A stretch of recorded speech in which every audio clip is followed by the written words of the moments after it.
4. Senior quarterback number 4, Colson Premise.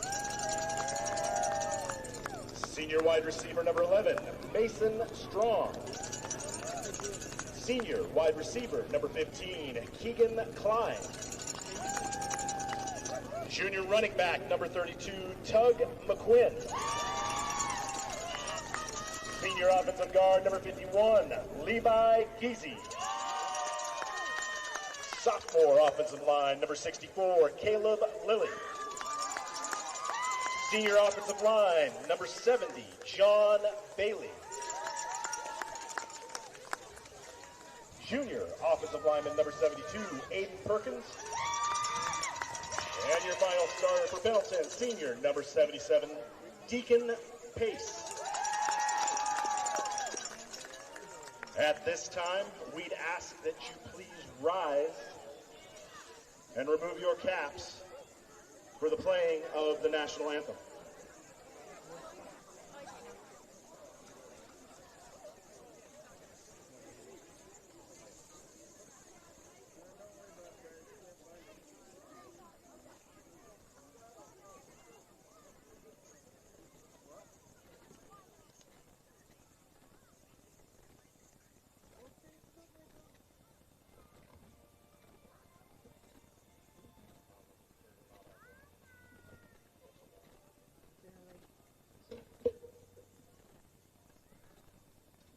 Just a second, technical difficulties.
Hey, thank you guys for watching tonight, the EOA broadcast of the Pendleton Scappoose football game in Pendleton. We won't have a play-by-play announcer. Occasionally I will break in and mention a sponsor. We'll be rolling commercials. If you're a business out there and you'd be interested in advertising during this broadcast, be sure and reach out to us. If there are other people that are wanting to watch the broadcast, you can find all of our locations at eoa.network. eoa.network, that takes you to a link tree that takes you to our YouTube, Facebook channel, Roku channel, website, so on and so forth. So thank you for joining us. This is Brent Clapp. I'm the director, and my wife Tanya is on the camera tonight. And thanks for joining us.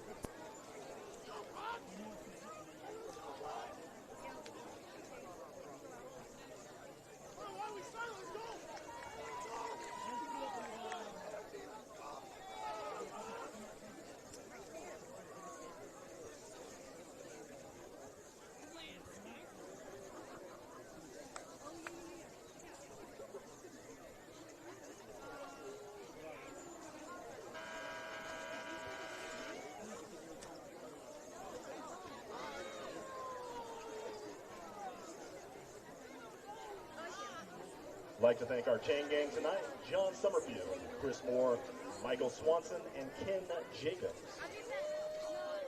Tonight's officials are members of the Blue Mountain Officials Association. They are Ref George Gillette, Umpire Tim Winkie, Headline Judge Wayne Coster, Line Judge Brian Fields, and Back Judge Bruce Neal. We appreciate their efforts in dedicating their time to high school athletics. I'd also like to thank Brian Norris, the head of the maintenance for Pendleton High School, and the PHS maintenance crew for preparing the field for tonight's game.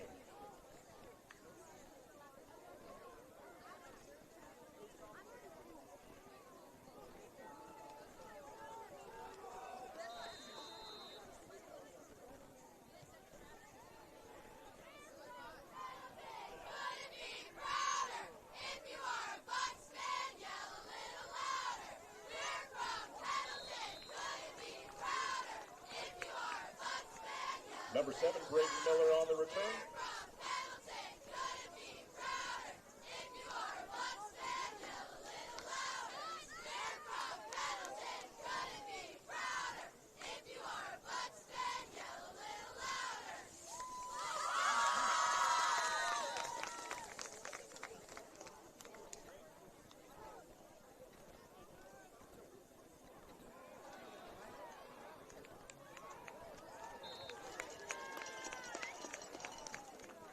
Number 21, Quentin Olson on the catch. Brought down by number 18, Marcellus Scott.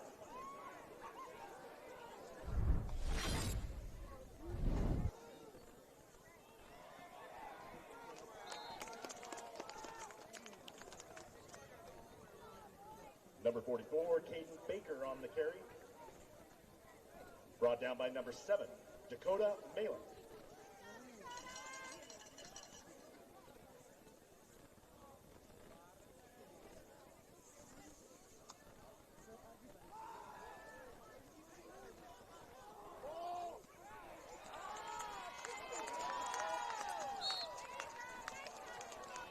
Number 5, Landon Light on the reception. Pushed out of bounds by number 18, Marcellus Scott. First down, Scappoose.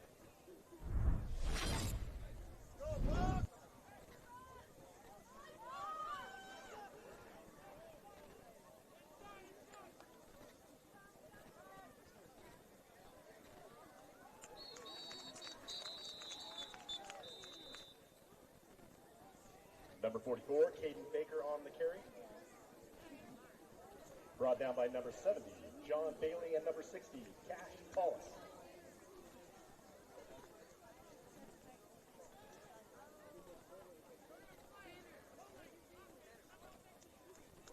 Holding against Scappoose.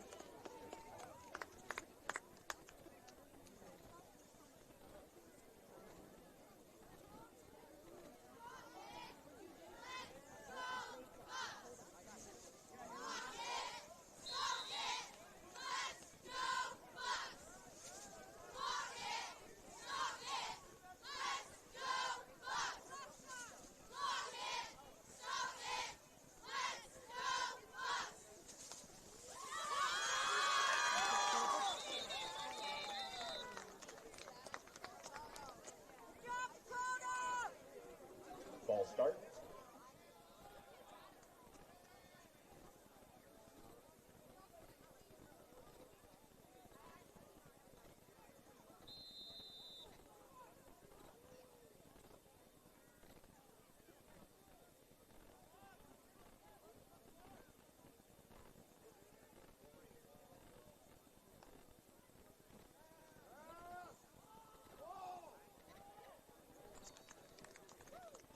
Pass intended for number 0, Jaden Smith.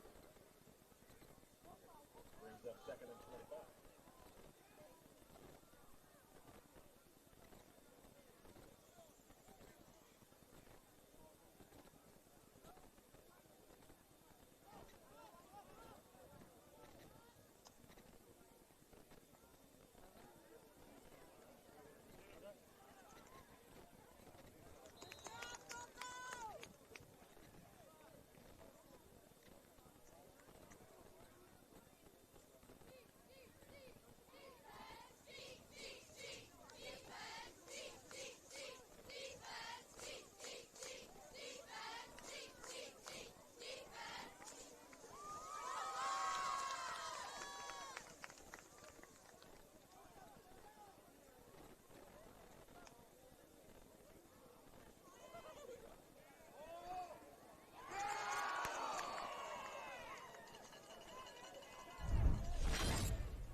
Pass interference against Pendleton.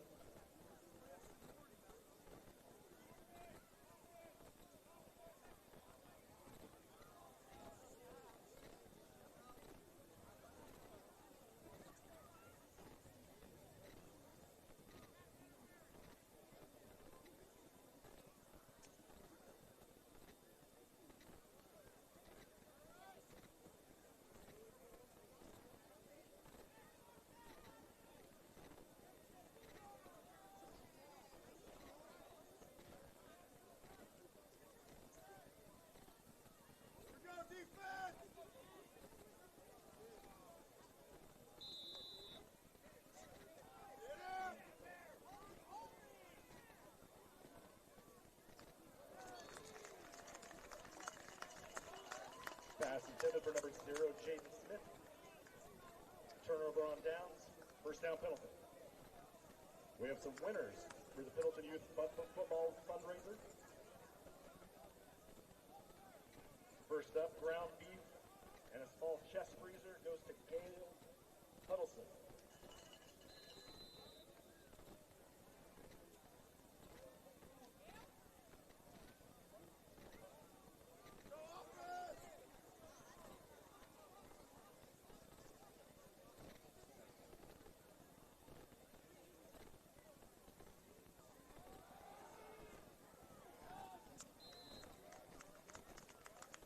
Number 32, Tug McQuinn on the carry.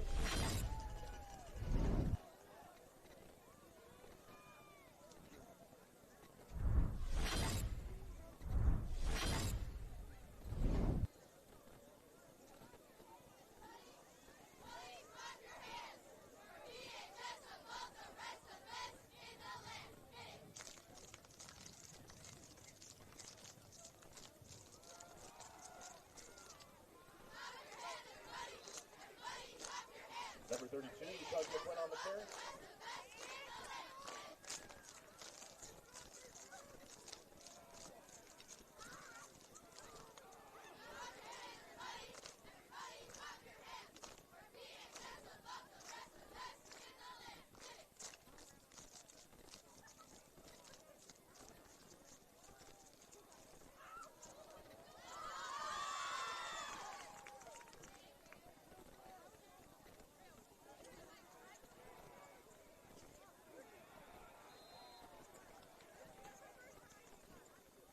Pass complete to number 11, Mason Strong, just short of the first down.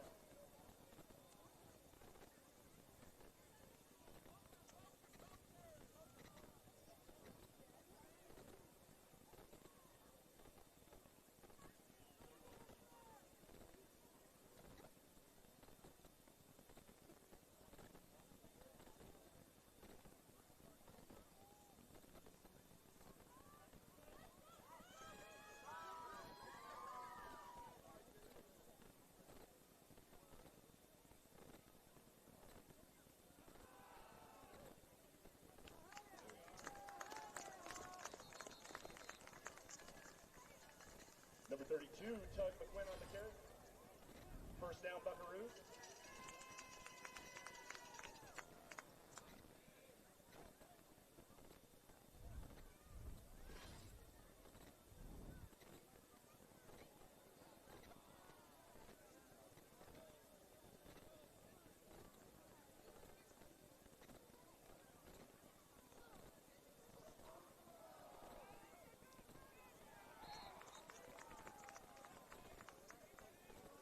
Number 32, Tug McQuinn on the carry. Stopped by number 12, Brandon Nielsen.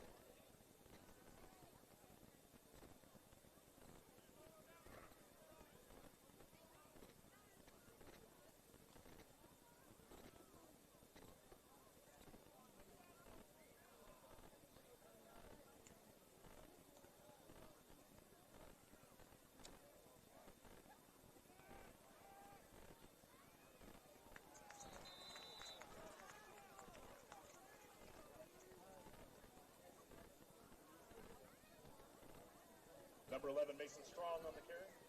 Stopped by number 21, Quentin Olson.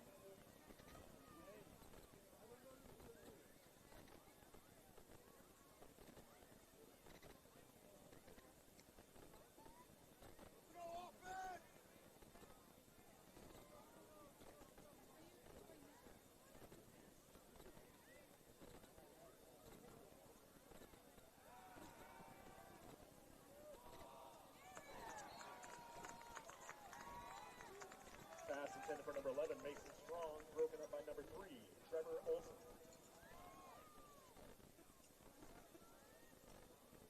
Brings up 4th and long.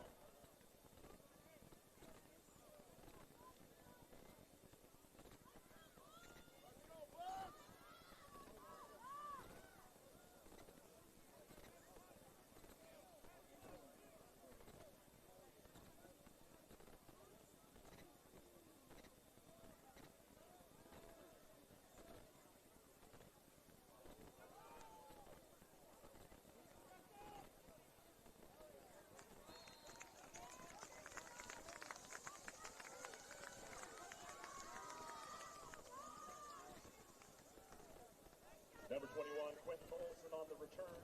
Stopped by number 32, Tug McQuinn.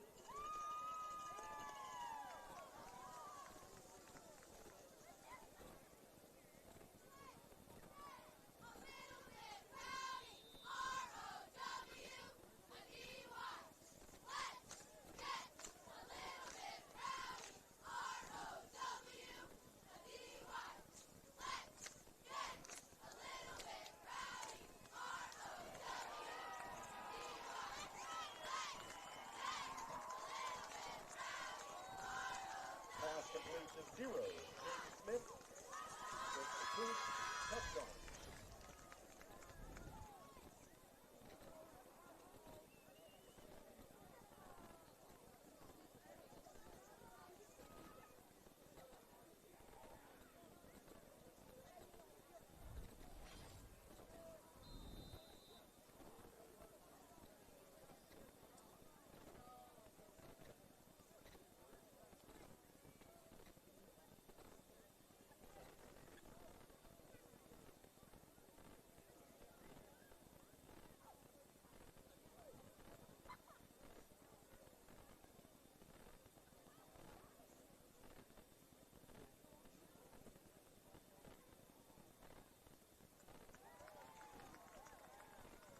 Extra point is good. Makes it Scappoose 7, Pendleton 0. Back to the winners for the fundraiser. Ground beef and small chest freezer went to Gail Huddleston. The Seal Aesthetics skincare basket goes to Avenal Wolford. 4 rounds of golf cart at Wildhorse, Jennifer Hudson. Leopold Binoculars goes to Carl Farber.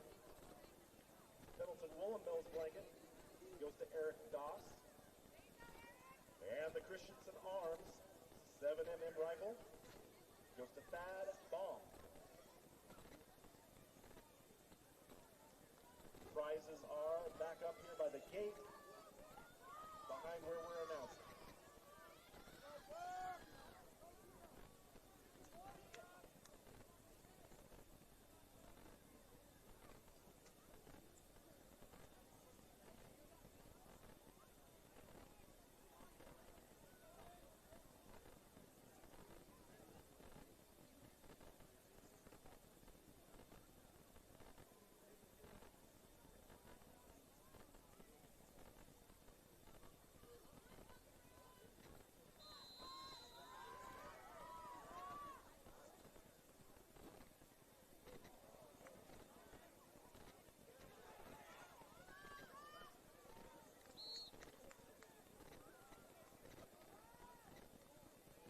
Number 18, Marcel Scott on the return.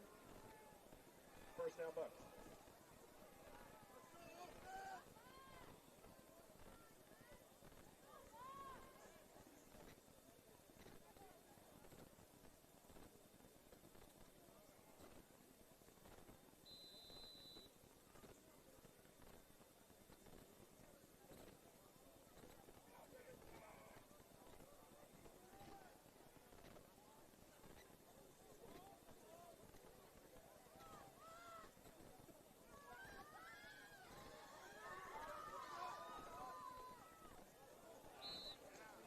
Number 32, Tug McQuinn on the carry.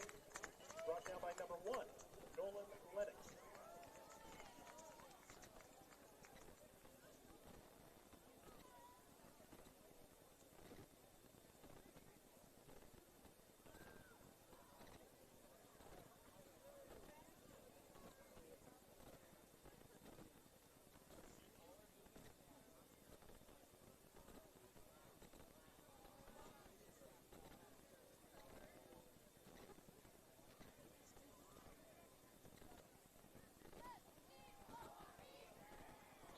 Number 32, Doug McQuinn on the carry.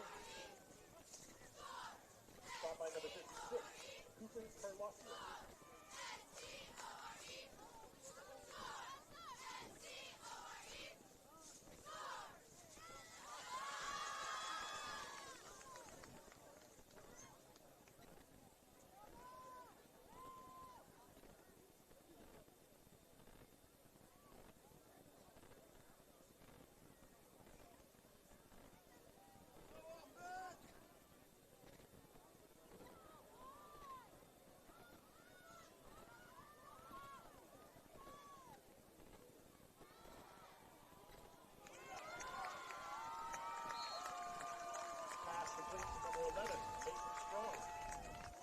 By number 1, Nolan Lennox.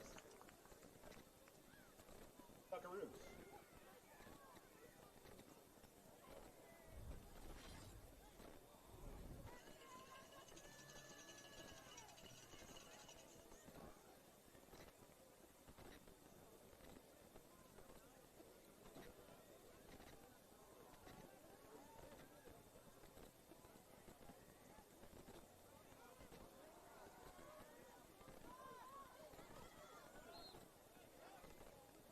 Number 32, Tug McQuinn on the carry.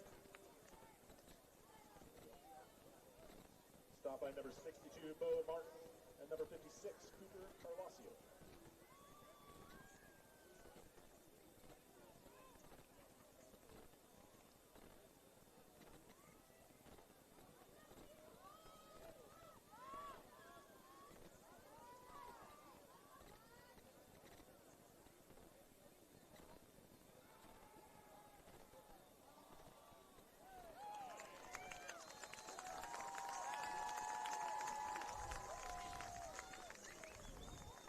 Colson premise complete to number 11, Mason Strong.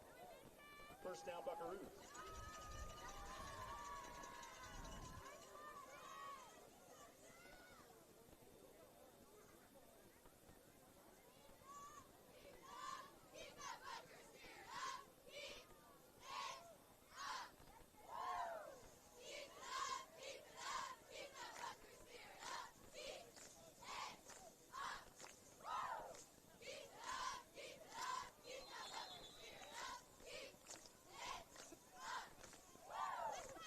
Ball start against Pendleton.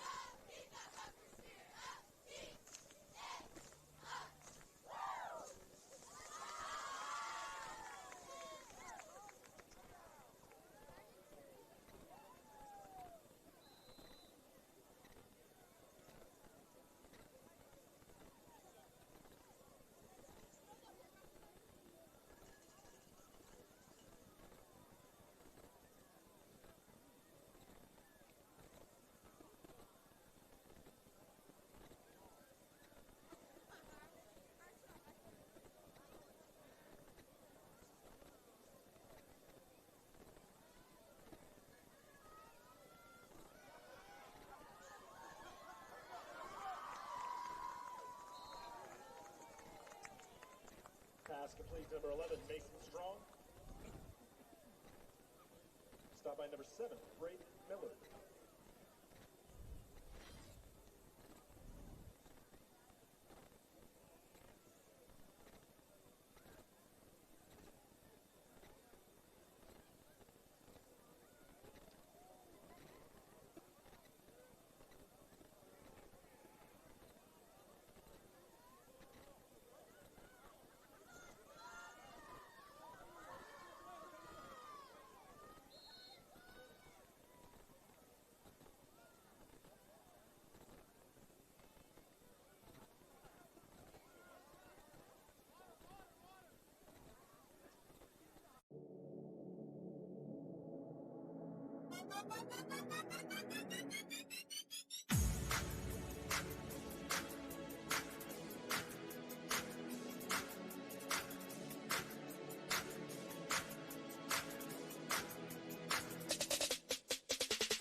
Ball start against Pendleton.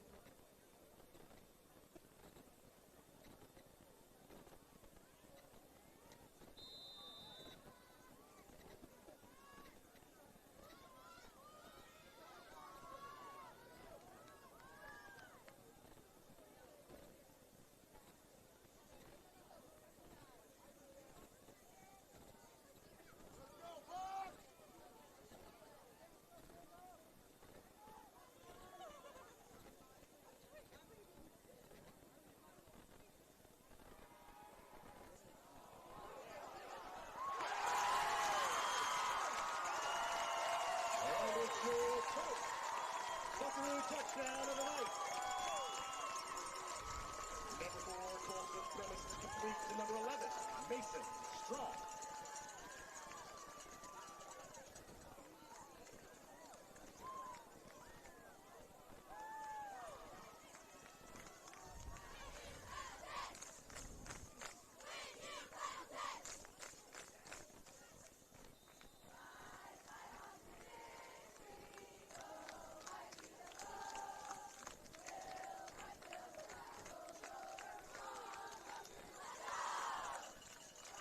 extra point is good.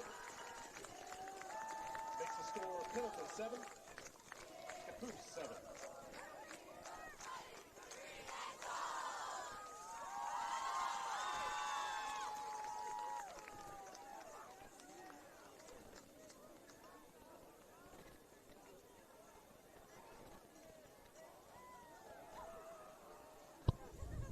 All right, let me tell you about one of our sponsors tonight, Hobby Habit in LeGrand. The Hobby Habit in LeGrand has something for everyone. Tabletop games, Traxxas RC, Legos, puzzles, models, disc golf equipment, STEM supplies, and more. Go check out Hobby Habit in LeGrand, just for the fun of us. 411 First Street, LeGrand, Oregon. Thank you, Hobby Habit, for being one of our sponsors on all three of we are streaming all of the home games of Pendleton, Baker City, and LeGrand, and we are thankful that Hobby Habit is playing in all three of those markets. We appreciate it. That's what gives you the broadcast that you're watching tonight. Thank you.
Number 26, Elijah Green-Biggs.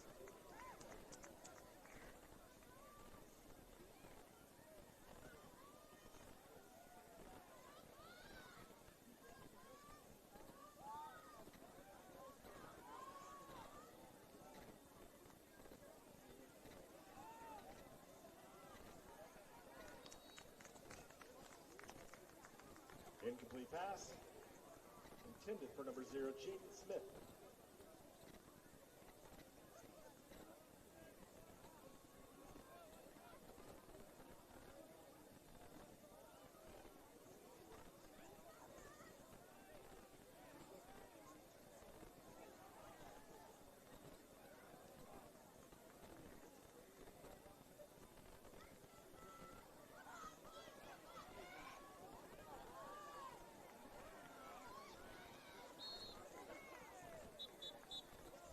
Pass complete to number 5, Landon Light. Multiple flags on the field.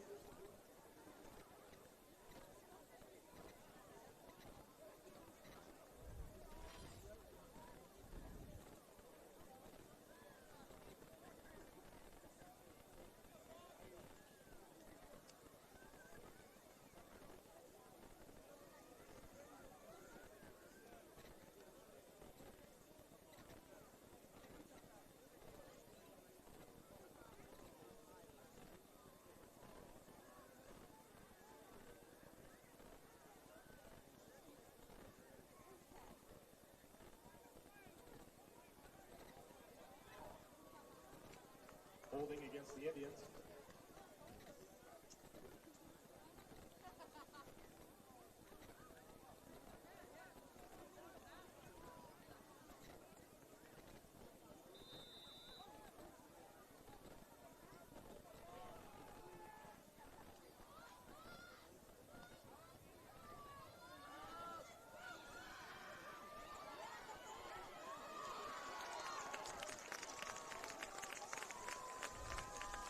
To number 0, Jaden Smith. Brought down by number 9, Vance Nelson.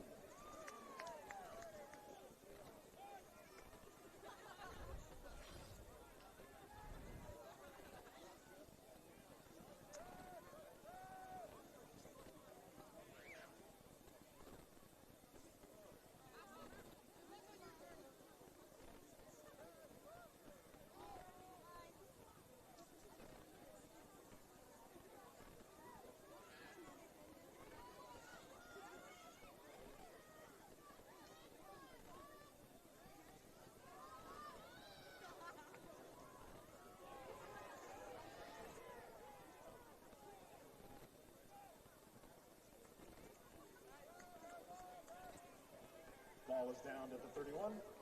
First down, Buckaroos.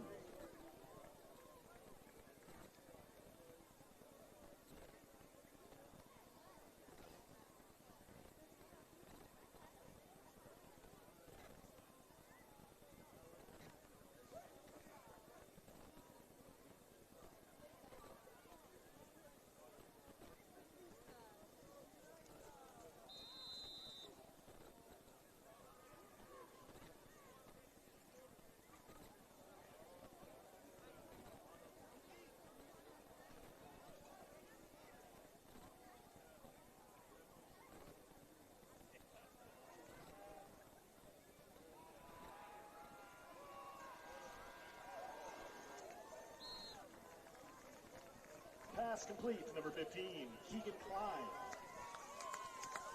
Brings up the end of the first quarter. Bucks 7, Indian 7. Welcome to Creating Memories for Disabled Children at beautiful Wallowa Lake, Oregon. Over the years, we have offered families of children with disabilities a free vacation at our beautiful camp properties. At Creating Memories, these families are able to relax in the knowledge that their child is loved and that their efforts are seen. We are Creating Memories for Disabled Children, and our mission is to do just that.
Number 32, Tug McQuinn on the carry. Brought down by number 1, Nolan Lennox.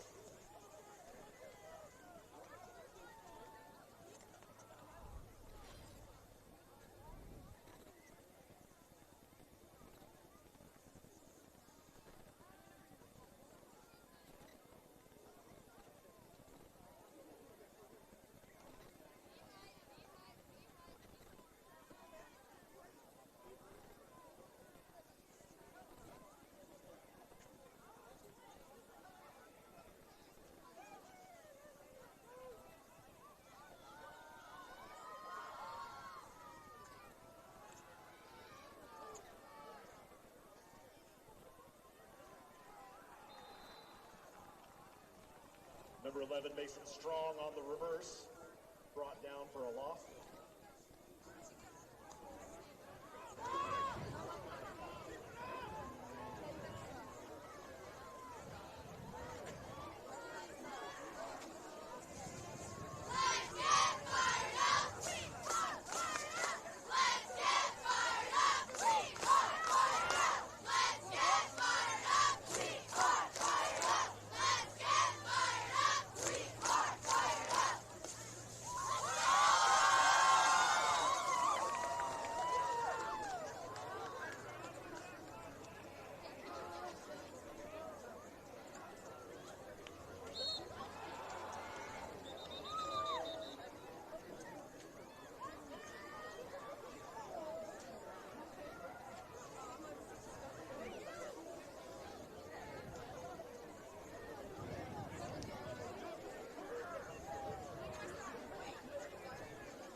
Pass complete to number 9, Vance Nelson.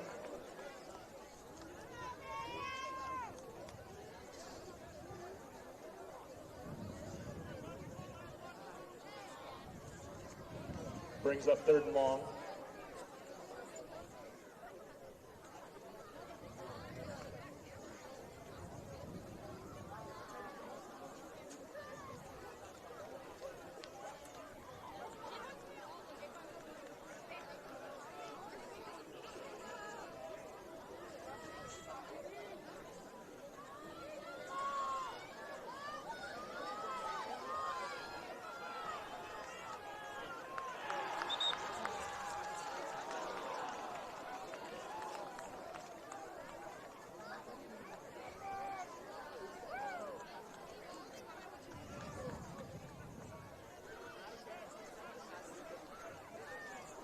Folsom Premise was brought down by number 17, Riley Dubois.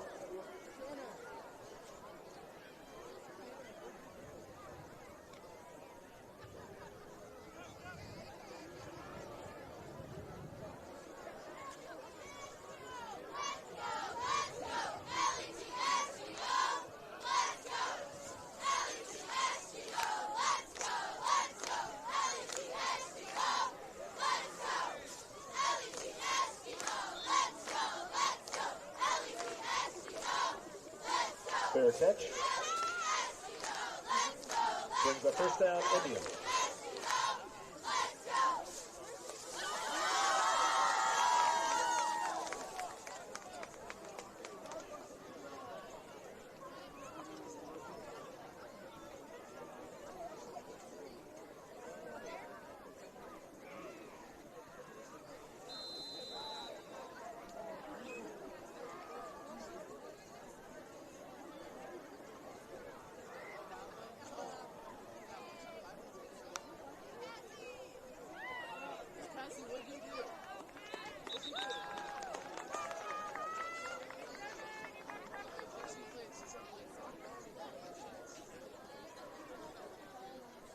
Number 27, George Gibson on the carry.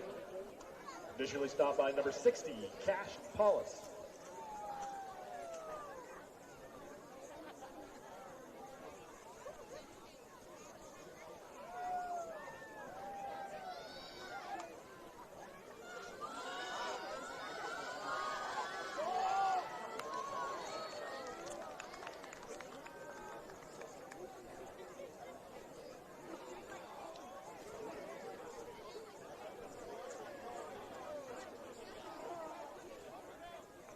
Incomplete pass intended for number 27, George Gibson.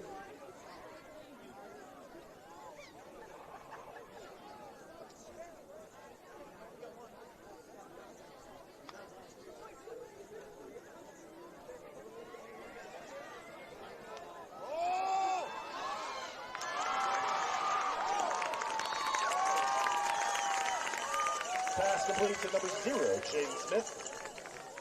Brought down by number 11, Mason Strong.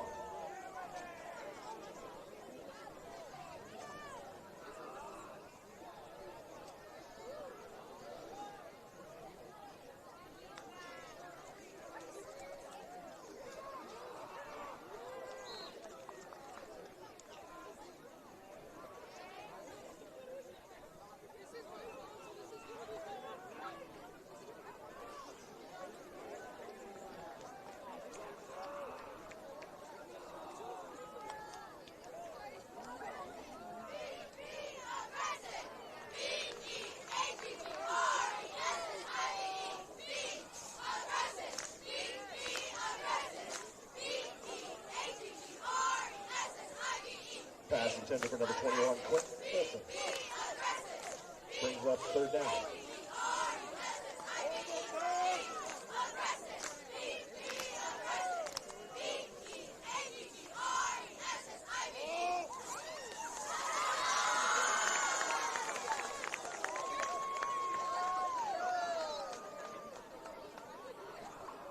Pass intended for number 21, Quentin Olson again. Broken up by number 14, Cole Roy. Brings up 4th down. Timeout, Scappoose.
Pass complete to number 21, Quentin Olson, for a Scappoose touchdown.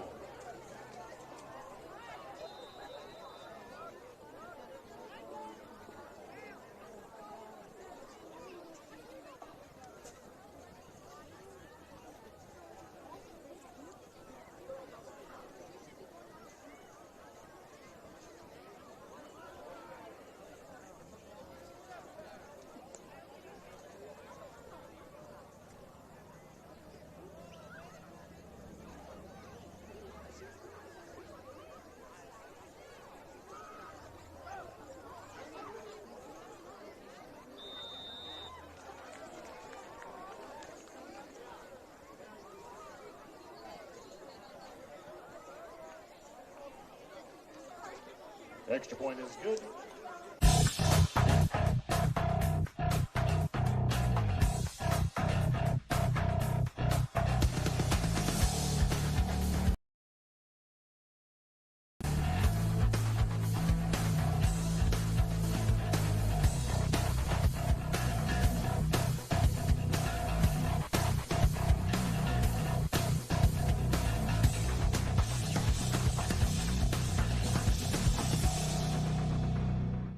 Eastern Oregon is full of interesting people, with interesting minds and interesting things to say.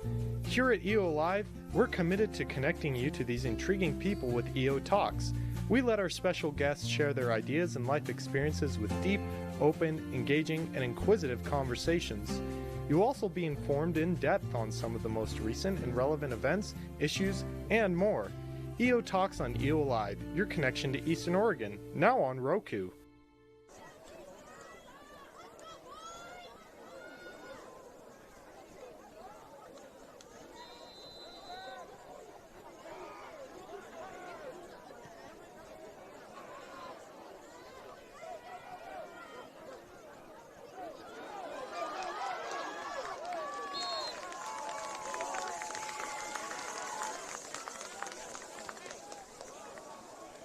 Number 15, Keegan Klein on the return. Brought down by number 6, Maddox Adrian.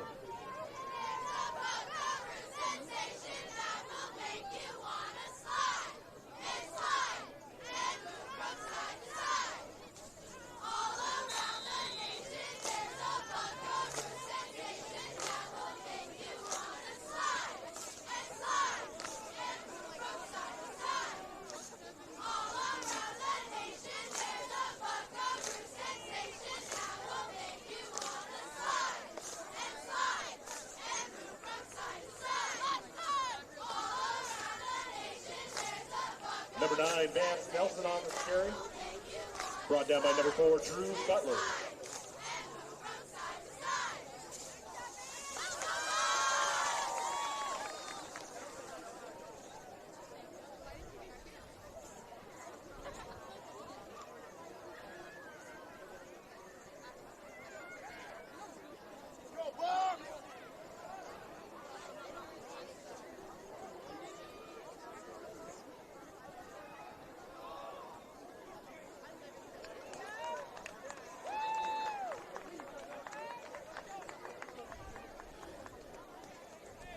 Pass complete to number 15, Keegan Klein, for a Buckaroo first down.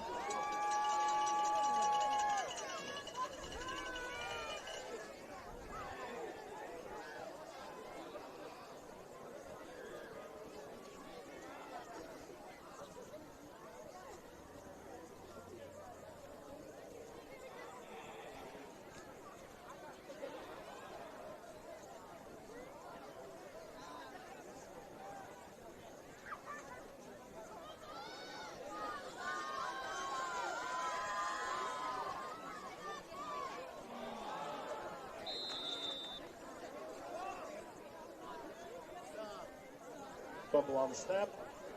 Recovered by Colson Primus.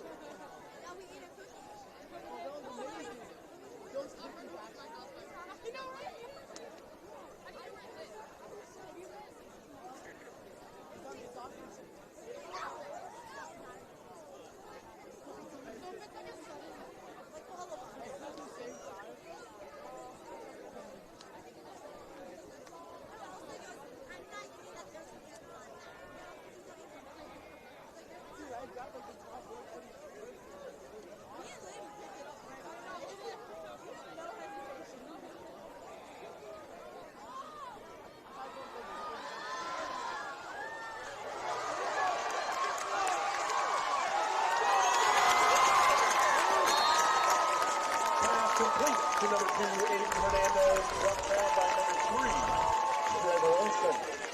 It's a Buckaroo first down.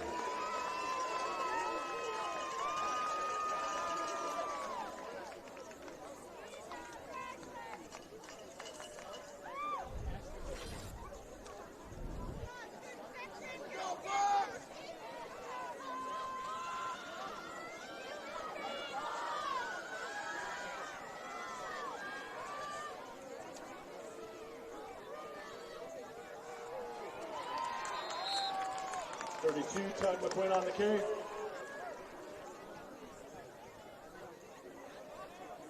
Stop by number 44, Kate Baker.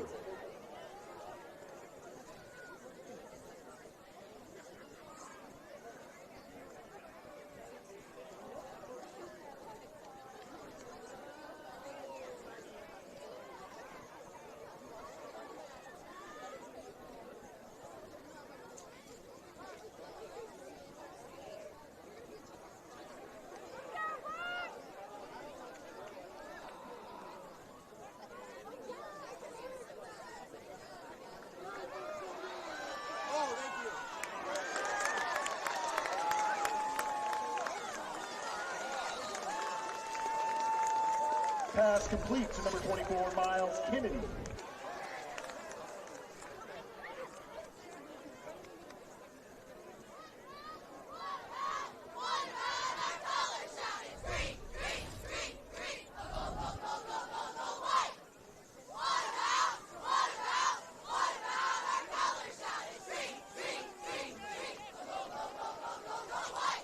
We please ask that there is no smoking on school grounds.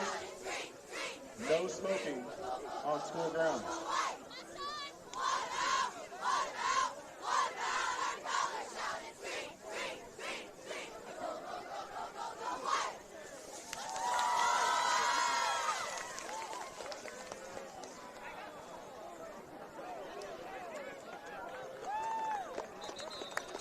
Number 32, Tug McQuinn on the carry for a Buckaroo first down.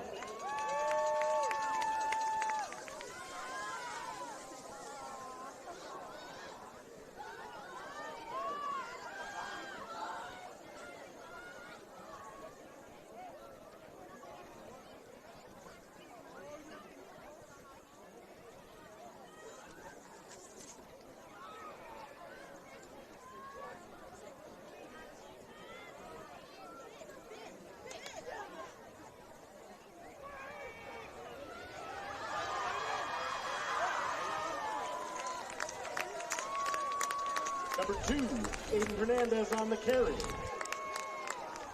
Brought down by number 21, Quentin Olson.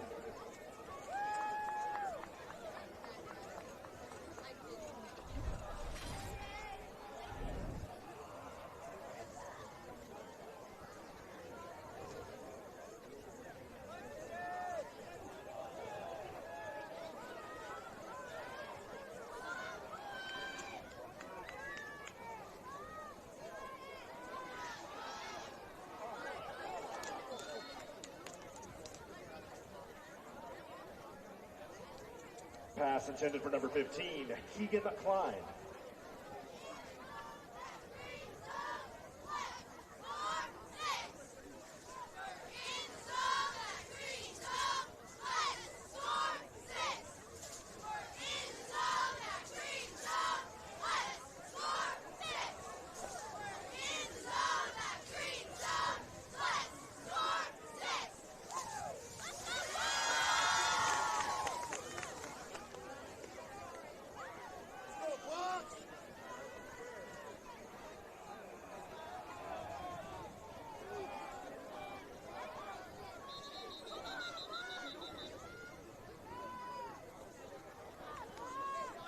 Timeout, Scappoose.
32, Tug McQuinn on the carry.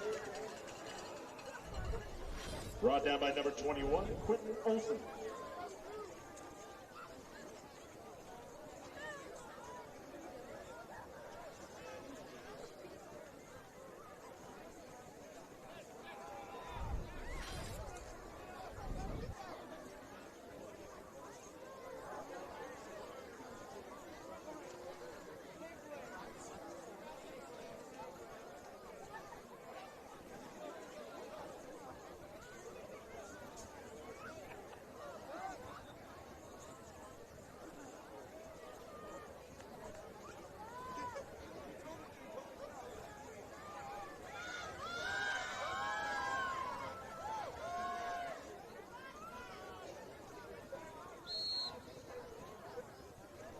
Timeout, Pendleton. Here in Eastern Oregon, we're blessed to live in such a wonderful area. And though it may seem mild-mannered, there's actually quite a lot that goes on in this area. And apparently, there's two dinguses who happen to be here that are actually crazy enough to get up at the crack of dawn to talk about it. Tune into AM Live on EOA with Brent and Doddsy, featuring special guests, weather, sports, news, and more. Every Tuesday and Thursday at 8 a.m. only on EOA Live, your connection to Eastern Oregon, now on Roku.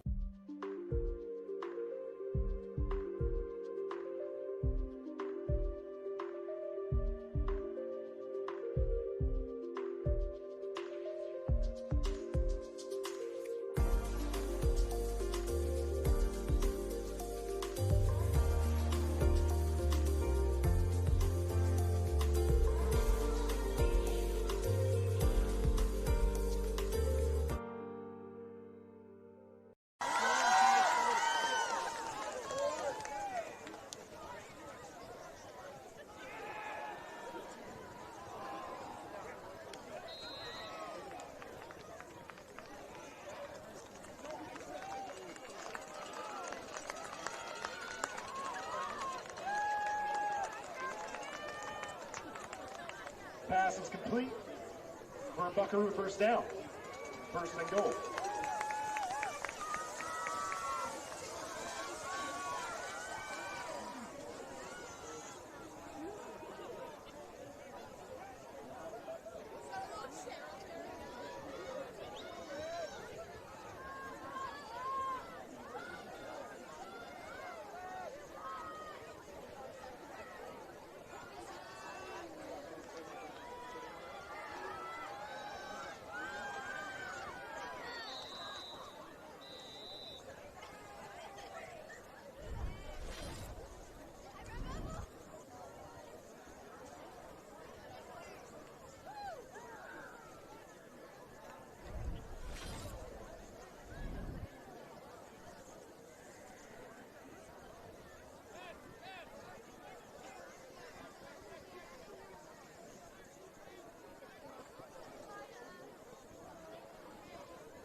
And the pass is complete for the second Buckaroo touchdown of the night.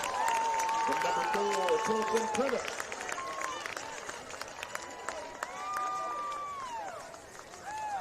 The number 11, Mason Strong.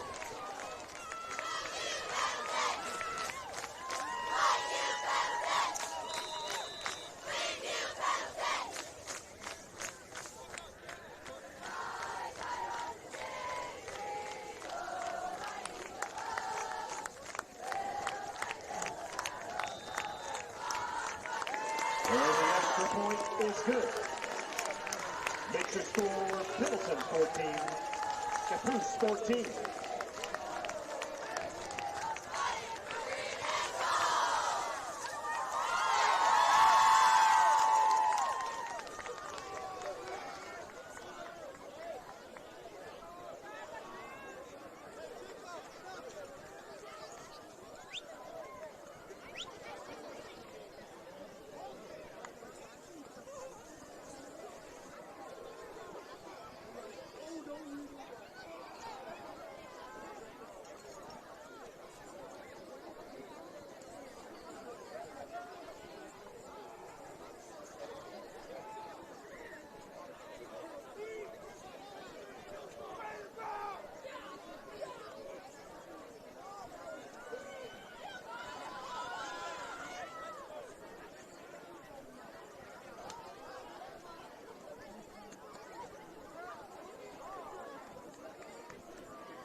7th Rachel Miller on the return.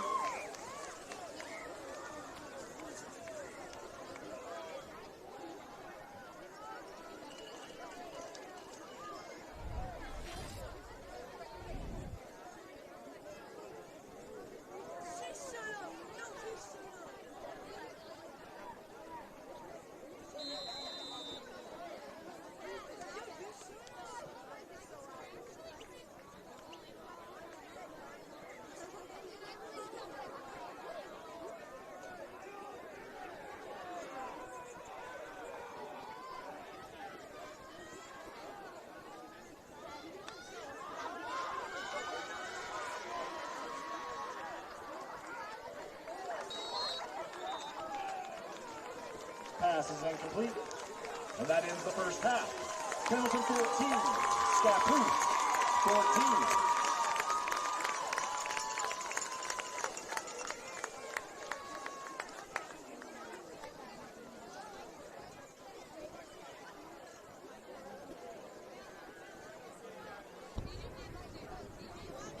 Thank you guys for joining us for this first half.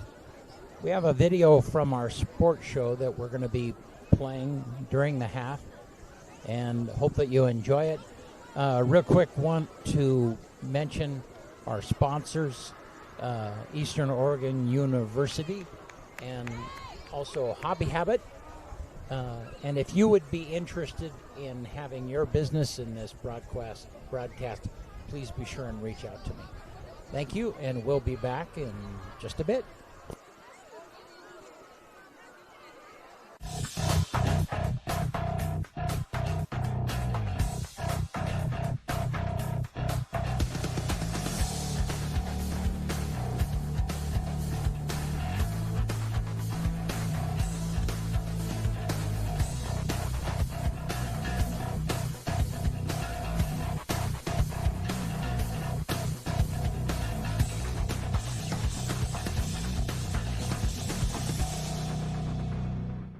What's up, Eastern Oregon? This is Dodzy with EO Live Sports, and today I am joined by EOU women's soccer head coach Josh Goodman. Josh, how are you? I'm good. How are you? Awesome. Year 2. Yes, sir. Year 2. Let's first give me a little breakdown about year 1. Like, how did it go? It was good. Not quite what we were hoping for. We finished 10-4-4. We were one game short of the national tournament. We got third in the conference, which was the best we had done since pre-COVID. So we felt like we took strides last year towards where we're trying to go. But, I mean, anytime you're in a game that if you win, you go to the national tournament and you come up short, it, leaves a bit of a sour taste in your mouth. So we've kept that with us over the year, and we're ready to hopefully make it right this season. 10-4-4, that's a lot of ties. Yes, it is. You know what I mean? If a couple of those swing our way, I mean, you make the tournament, right? Yeah, and that's, we tied Tennessee Wesleyan, who I think finished 16-1-1, and we're at the national tournament. We tied Hope International, who went to the quarterfinal of the national tournament. And we tied a conference game where we outshot our opponent like 16-5. So, those are 3 games that we feel, if we win those 3, things are a little bit different. But we got to take care of business on our end this year, and that's been a main focal point of what we're trying to do right now is turn those ties into wins and then turn a couple of those losses into ties and just keep moving forward. So right now we're less than a month away from games, right? Like we have a scrimmage coming up here pretty soon. And then when's the actual first game that counts on the books? August 29th. So a month. Yeah. Or not even a month. Not even a month. Yeah. 2 weeks from tomorrow is the first official game. Wow. And we're about a month from conference starting. Wow. This year, so every year I think you guys go on a trip. Where are you guys going this year? This year we're a little bit more local. We're going down to Utah to play Westminster, which will be a really good game for us to see where we're at. We have 11 freshmen, 12 new girls, so for this year we kind of kept it closer while we get everyone up to speed, and it's a really young team. Over half the roster is freshmen, sophomores, so we got to just work on getting people where we need them to be, and we felt staying a little bit closer this year might help us do that. 11 freshmen. That's a third of the roster. Yes. Wow. Yes. That's a lot. So I guess that puts a lot of weight on the older players' shoulders. You know what I mean? Like you got to have girls that are out there willing to pass on that knowledge and, you know, the expectations. Yeah, I think so, but I also think the younger girls are going to contribute a lot. We've got some really talented younger girls.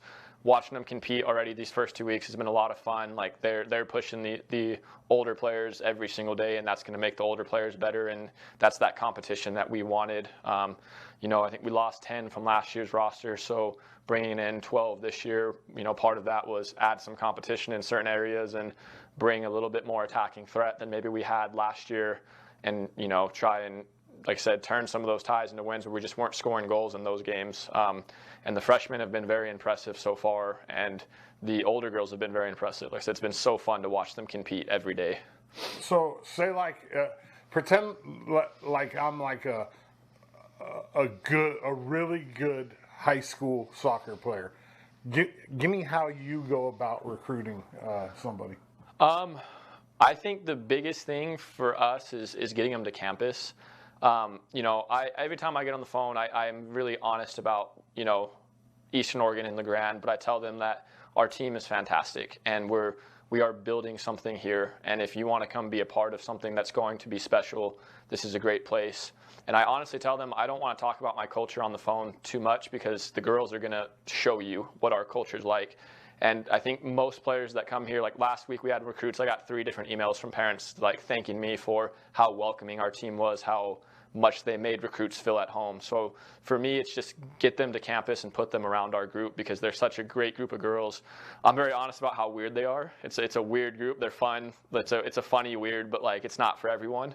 But just really getting girls who want to compete, who want to build a championship team, but also, you know, want to be around an enjoyable group of people and continue to build that. And those are really my main sales pitches. And the girls make my job really easy when it comes to recruiting because they're a fun group to be around and people want to be a part of this group. So yeah, and then you add that on top of the beauty of the Valley campus, the facilities. I mean, like, it's a pretty big advantage. I mean, and the education part, the fact that we have almost every major. You know, we there's a few that we don't have, but I think I've only ever come across like 2 that like, oh man, we don't have that. Every other one is like, yeah, we have that, and we have good programs at Eastern too, and that's a huge selling point as well as the academics is like, we have what people want, and that goes a long way for us. Yeah, and starting with Angie, well, starting with President Ryan, but there's an expectation there as well, like as you know. Yes.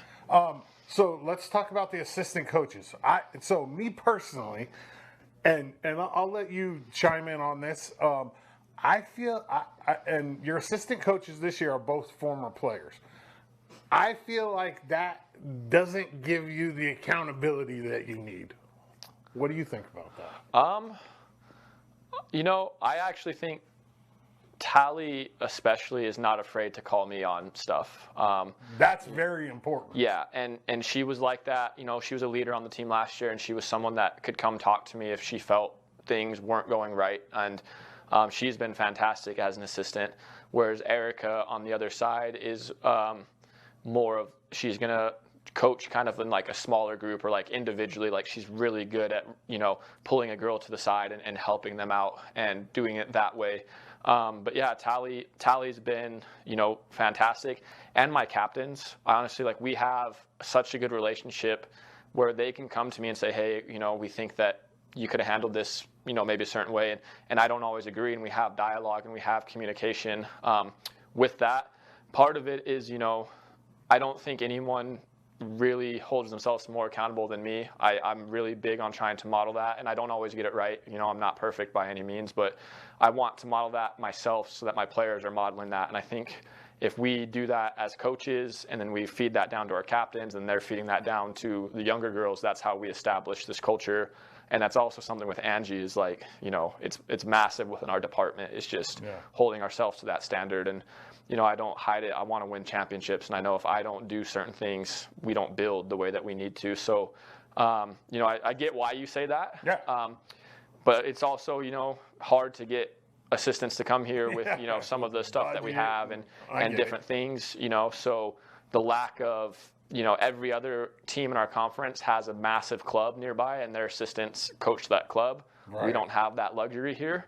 So we've been super lucky last year to have the assistants that I had, and transitioning to these two, and already thinking about the future and how we're gonna maybe raise some more money or do some different things for those positions. But Tally and Erica have been fantastic so far, and I'm really lucky to have them. And the girls, look up to them as well. Well, you said exactly what I wanted to hear. Like, as long as a former player is willing to hold you accountable and call you out, then it works. Yes. But a lot of times, as you know, former players, that because of the coach-player relationship in the past, have a hard time getting past that. Yeah. You know what I mean? So that's if that's not a concern of people, Yeah. then they're not paying close enough attention Yeah. in my eyes. Yeah. But as long as people are willing to call you out, like, Yeah. hey, that works, because that's part of an assistant coach's job, is to say, hey, dude, we could do this different, and here's why. That's Yeah. why you have assistant coaches. Yeah.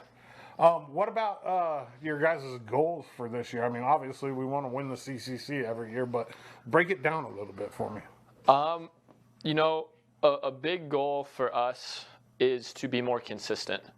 I think there were moments last year where we were a top 20 team in the country. Agreed. And we showed that. And then there were moments where we, just didn't show up when we needed to. So across the board, one of my big goals for the team is we got to show up. It starts at practice. It starts in the classroom. It starts with your relationships, just being present, being consistent, being disciplined. I think if we can show up the same every single day, good things are going to happen. So that's a big part, is being consistent. One thing that the team did, and this is kind of away from the field, but they've set an incredibly high, for a team, 3.5 GPA in the classroom. I love it. So they're not only, we want to win the CCC, but we want to do it with this GPA. We led the conference in scholar athletes last year, which was awesome. We want to repeat as that again, while also taking strides. On the field, a big one is we want to get back to being a top 10 defense in the country. We want to, and last year we kept 10 shutouts in 18 games. It wasn't like our defense was bad by any means. No. But we want to get back to, we don't concede.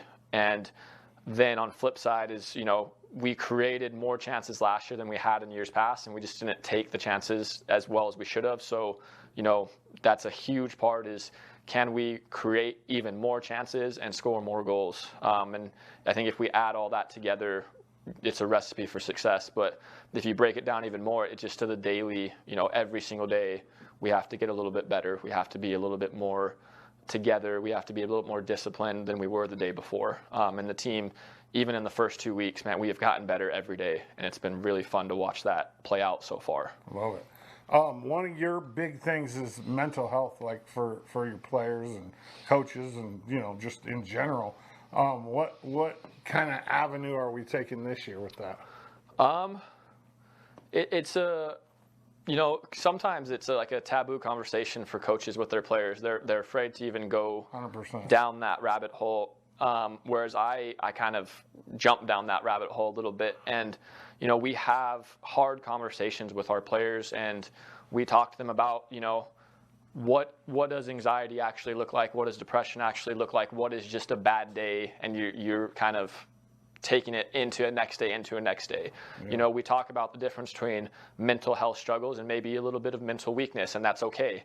Yeah. But if we can differentiate between those two, then we can get you on a plan that's going to actually help you.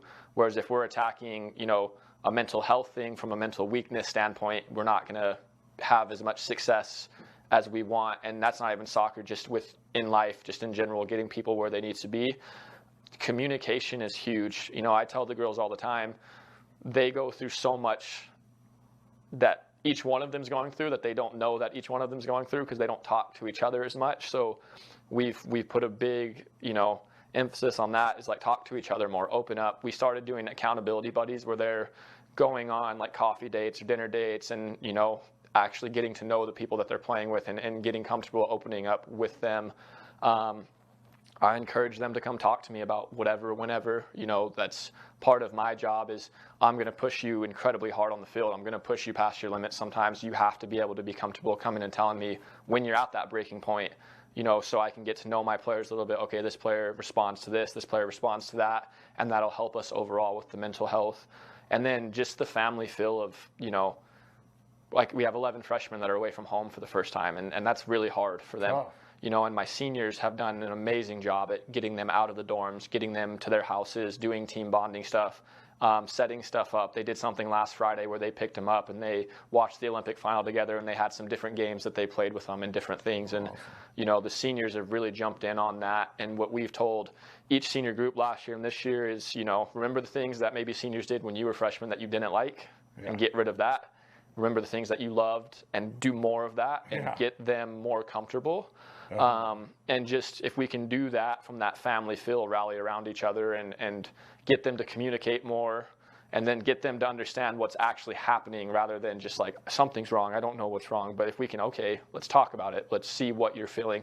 And that's not just with me, that's with our athletic trainers, that's with Angie and Malia, and that's with the counselors on campus. We encourage our girls to go see the counselors. Like, it's not like something that like, oh, counseling. No, it's like, go talk to somebody, go see what they think, and we can start to put together an actual game plan on how to make progress. And I think if you look at a lot of our girls who struggled, they're not perfect, but they're getting better, and that's what we're trying to do here. All you can ask for, right? Yes, exactly. Okay, so as a male coach of a female sport, do you feel like it's harder, easier, or indifferent when it comes to talking about like hard subjects, mental health stuff?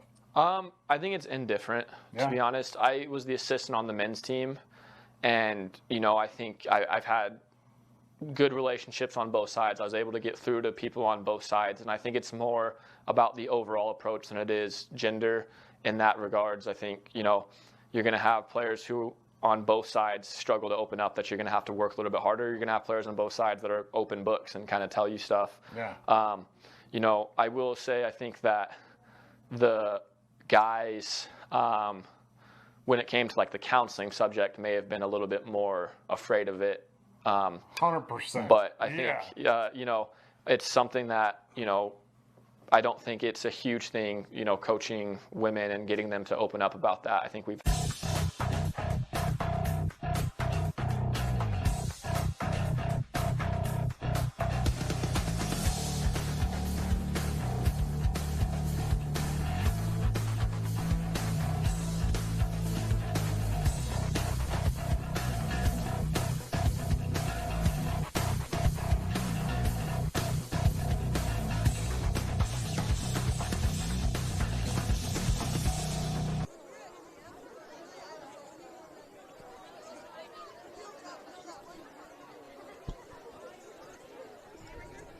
All right, we're back. We appreciate you joining us tonight here in Pendleton. The score is tied, as you can see. This has been a push back and forth, been a great game. Thank you for watching this EO Alive broadcast. You can find all of our outlets, all of the places where you can watch on EOA.network. That takes you to a link tree, but all of our stuff is available on Facebook, YouTube, Roku, and also on our web channel, our website, eoa.tv. I want to be sure and mention our sponsors, and I'll be mentioning them again during the second half. But Hobby Habit in LeGrand and also Eastern Oregon University, both of those organizations have chosen to advertise in all three of the markets that we are doing the games of this year. We are doing all of the home games in Baker City, LeGrand, and Pendleton. Tonight there are games in Pendleton clearly and LeGrand going on simultaneously. The game in LeGrand started an hour earlier, and so they are getting close to the end of that game. So anyhow, thank you. Thanks for joining us. This is Brent Clapp. I'm the owner of EO Alive TV and Brent Clapp Media Services. And my wife, Tanya, is the one that is running the camera tonight. It's just a two-man crew. The crew down back in LeGrand is a three-man crew.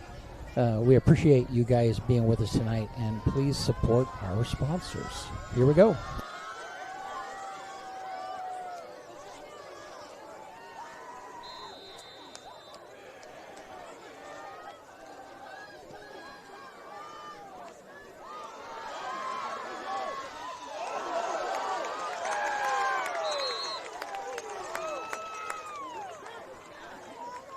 Number 18, Marcellus Scott on the return.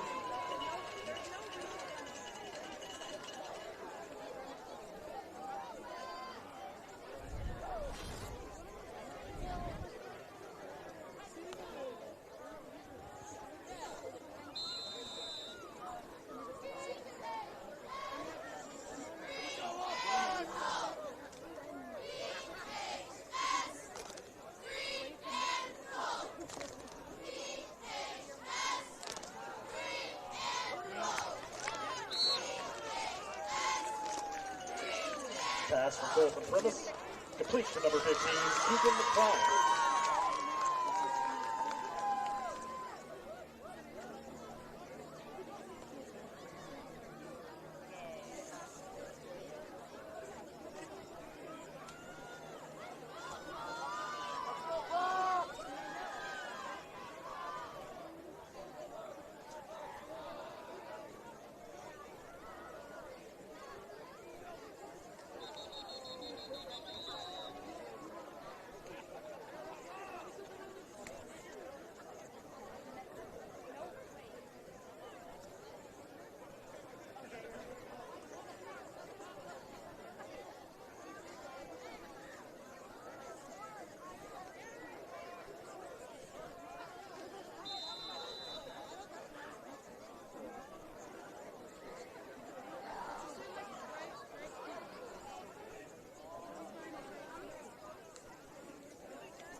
Tug McQuinn on the carry.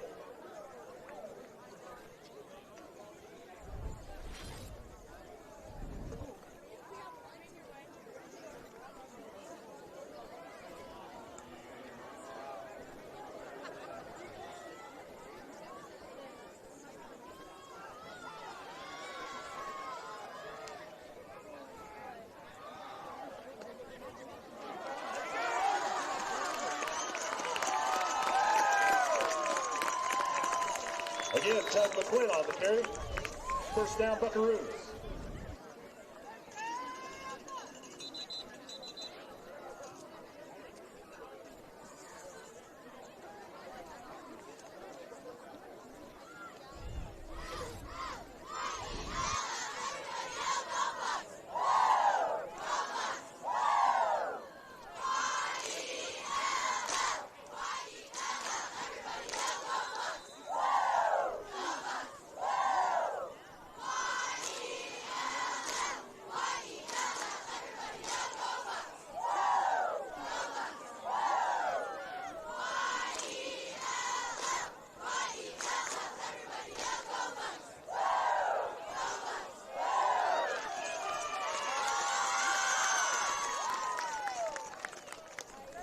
Pass from Colson premise, complete to number 15, Keegan Klein.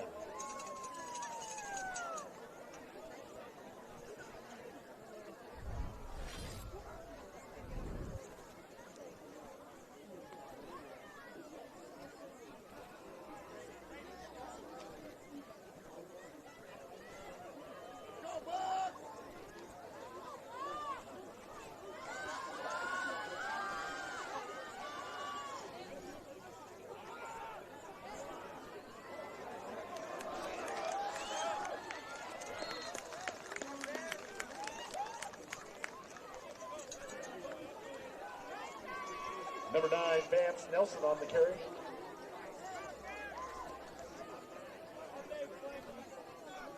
First down, Buckaroos.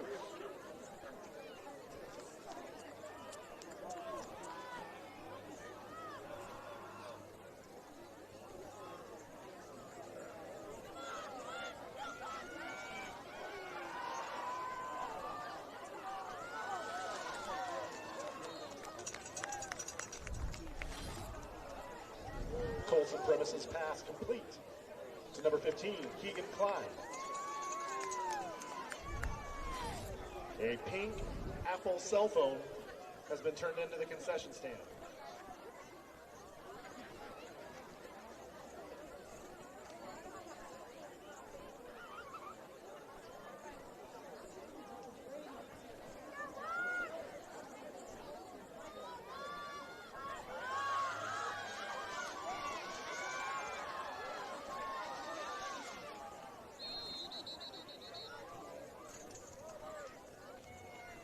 Todd McQuinn on the carry.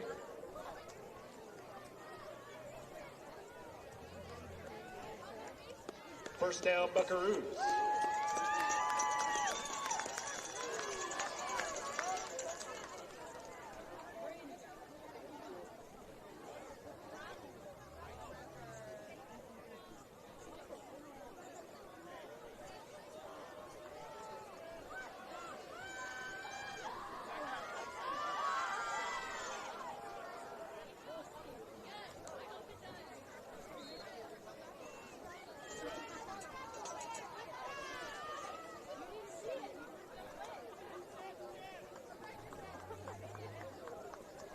Todd McQuinn on the carry.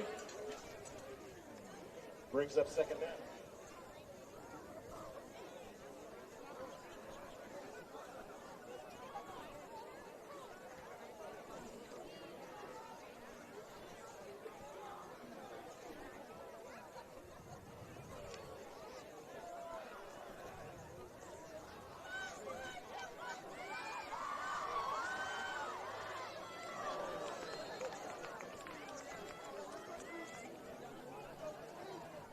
Colson Primus' pass is incomplete, intended for number 11, Mason Strong.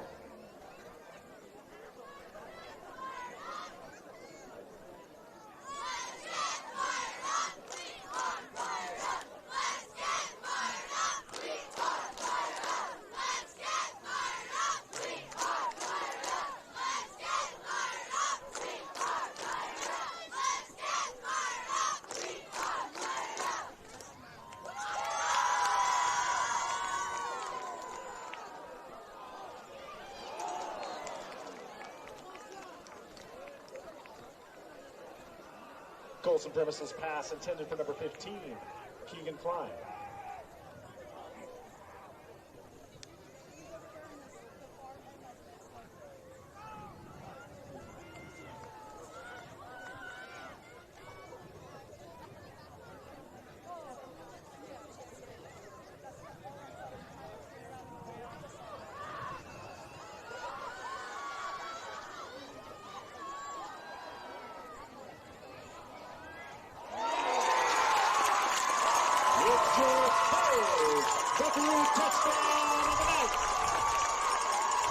Colson Primus' pass is caught by number 11, Mason Strong.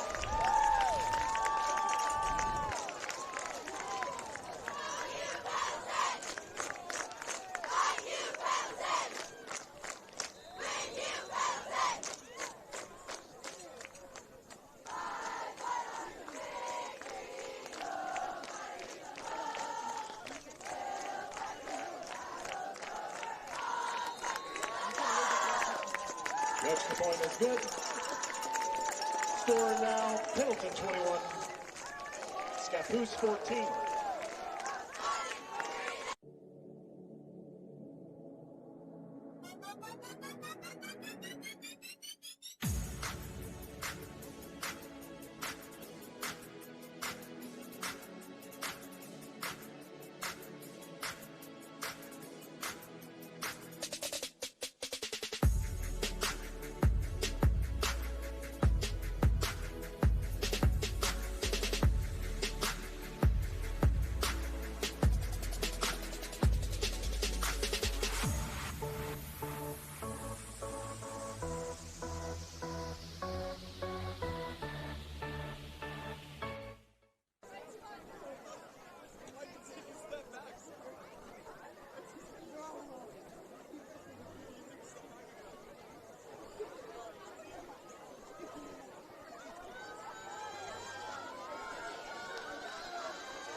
Scappoose is stopped by number 20, Adam Urbina.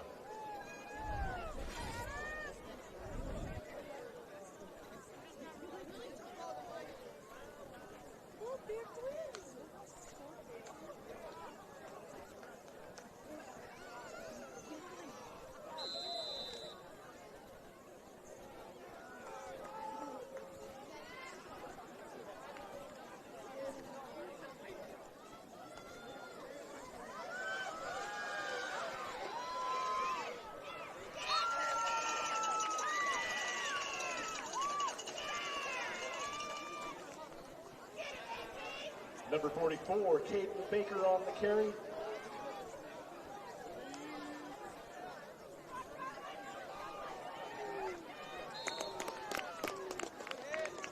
Number 44, again on the carry. Stop by number 60, Cash Paulus.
Olson.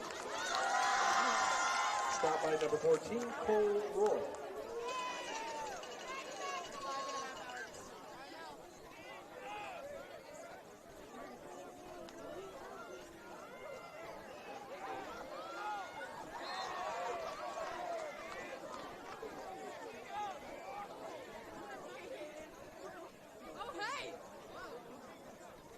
Pressure to the quarterback by number 70, John Bailey, brings up an incomplete pass.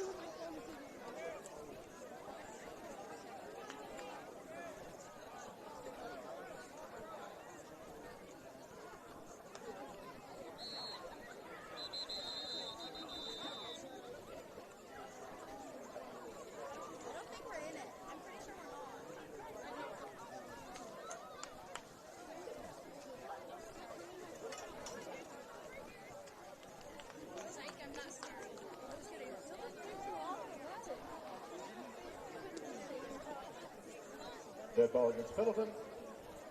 First down, Scappoose.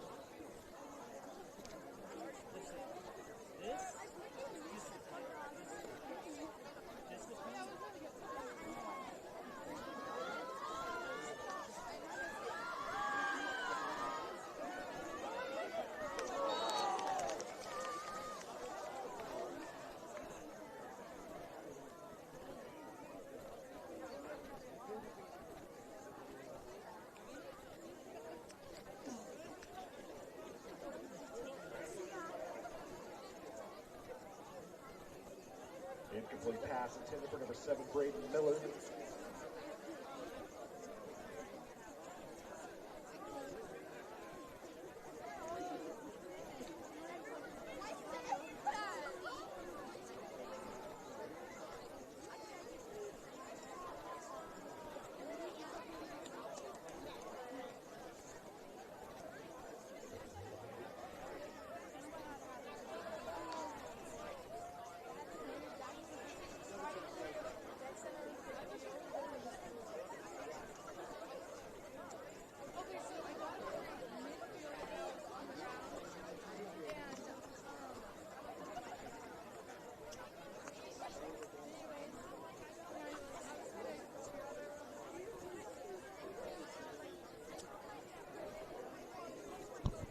While we have a timeout, let me tell you about Hobby Habit.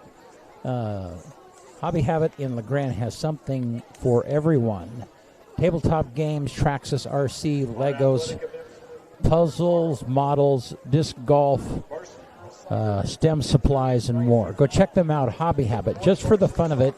411 First Street in LeGrand. We appreciate Hobby Habit being one of our advertisers in all three markets. Thank you very much.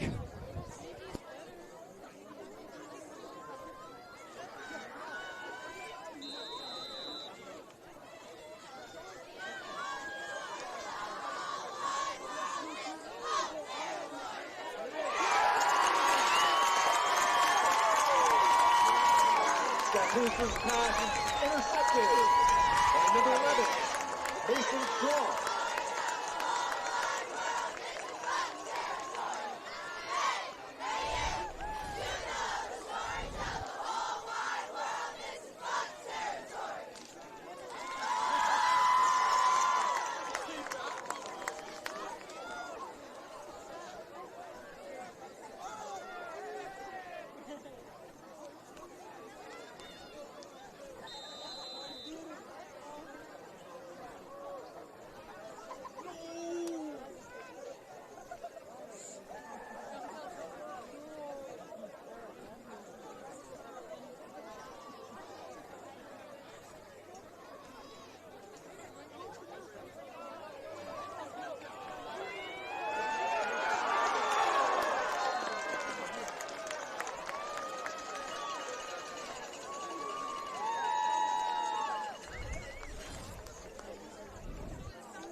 Number 2, Aiden Hernandez on the carry.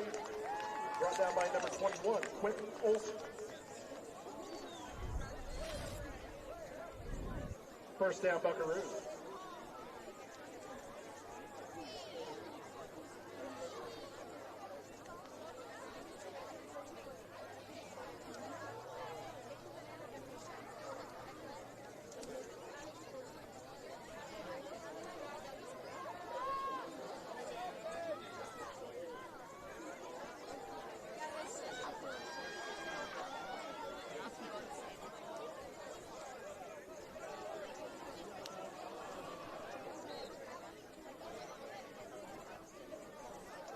Number 32, Tug McQuinn on the carry.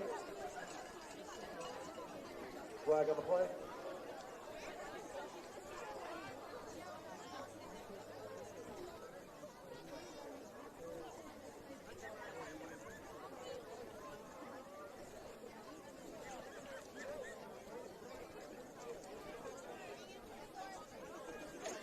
Holding against Pendleton.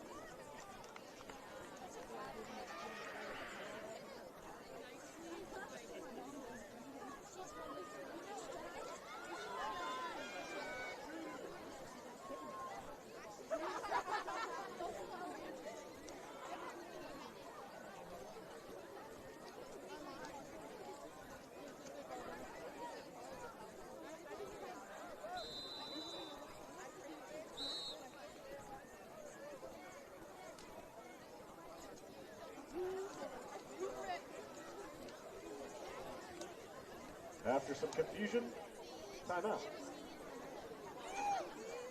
Welcome to Creating Memories for Disabled Children at beautiful Wallowa Lake, Oregon. Over the years, we have offered families of children with disabilities a free vacation at our beautiful camp properties. At Creating Memories, these families are able to relax in the knowledge that their child is loved and that their efforts are seen. We are Creating Memories for Disabled Children, and our mission is to do just that.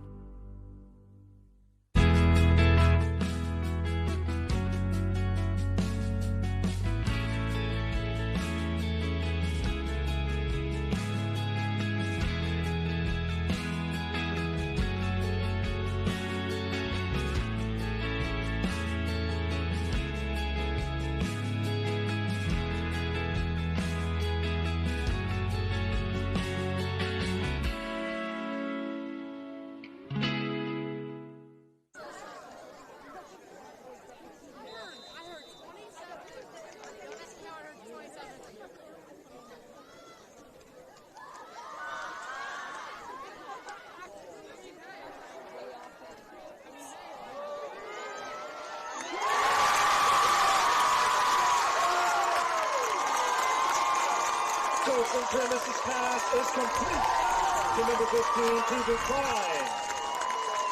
Brought down by number 1, Nolan Lennox.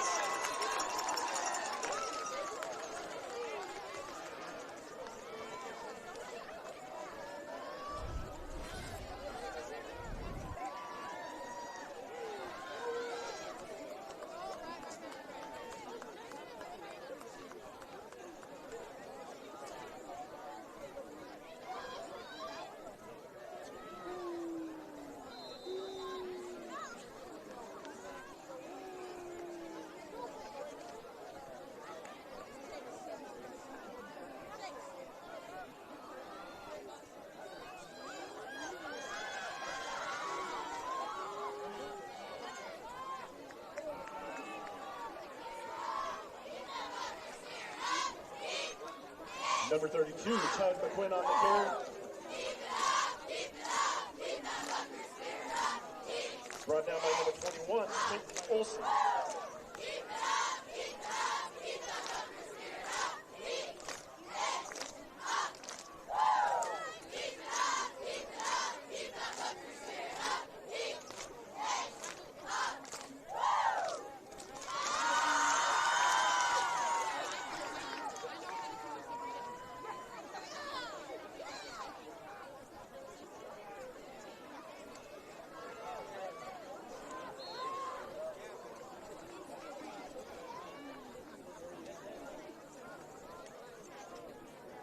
Number 9, Vance Nelson on the carry. Brought down by number 44, Caden Baker.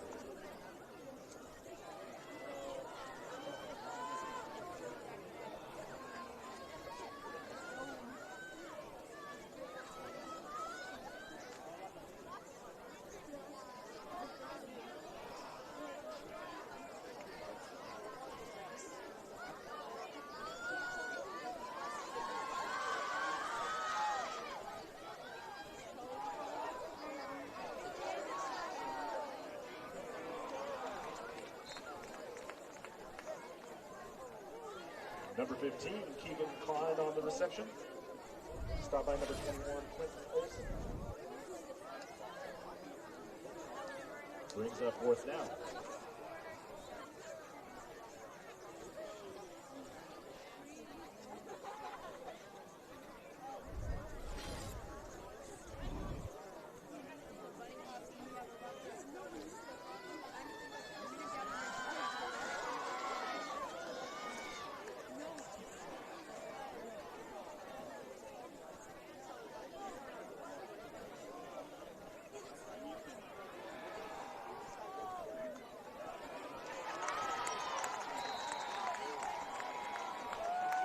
Colson Premises brought down by number 71, Sean Washburn.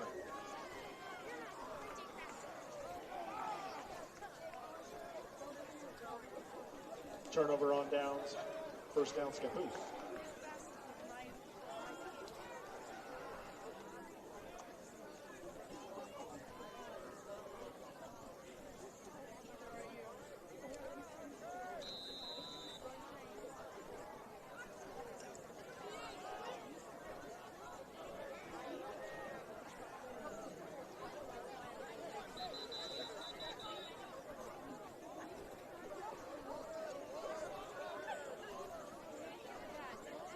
Timeout, Scappoose.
is incomplete. Intended for number 26, Elijah Green and Biggs.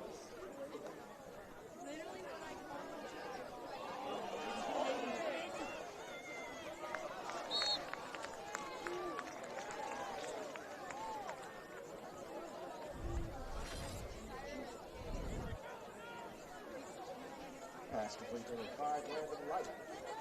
First down is complete.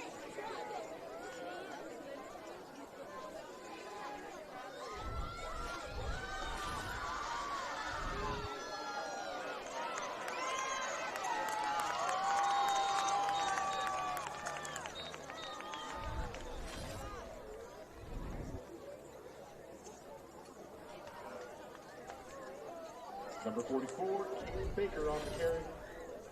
Stopped by number 18, Marcellus Scott. Flag on the play.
Incomplete pass, intended for number 21, Quinn Olson.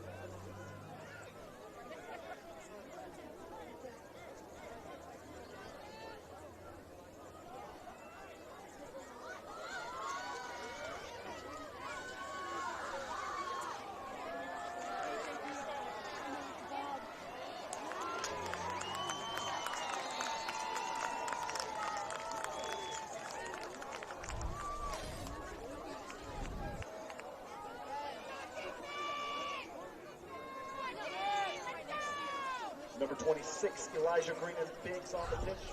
First down, Scappoose.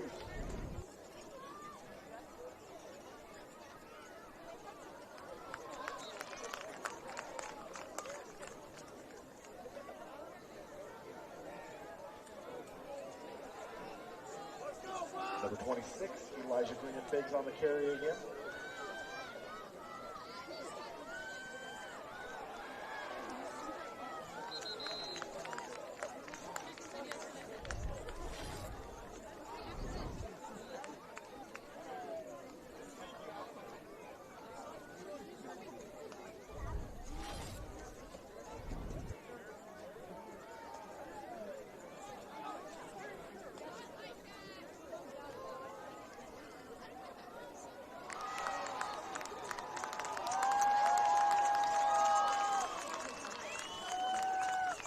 Pass complete to number 0, James Smith, for a Scappoose touchdown.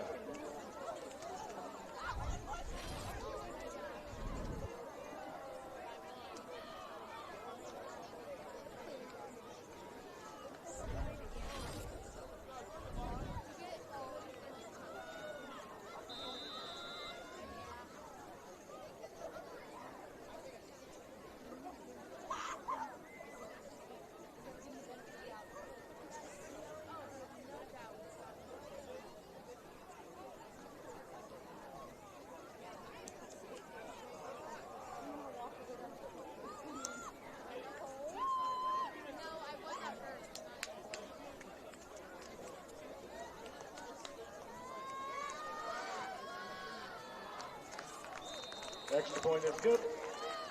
Makes the score Pendleton 21, Scappoose 21. Eastern Oregon is full of interesting people, with interesting minds and interesting things to say.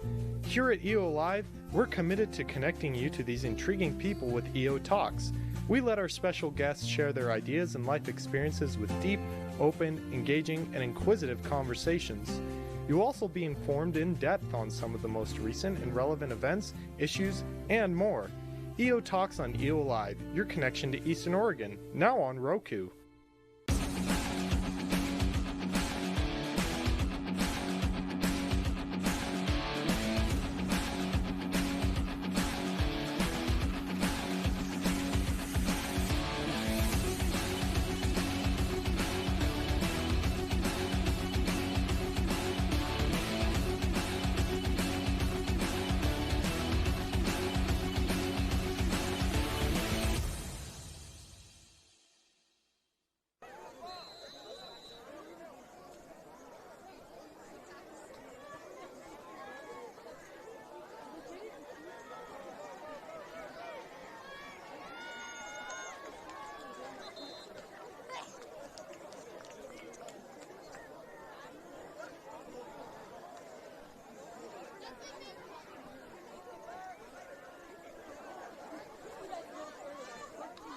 Keegan Klein on the return.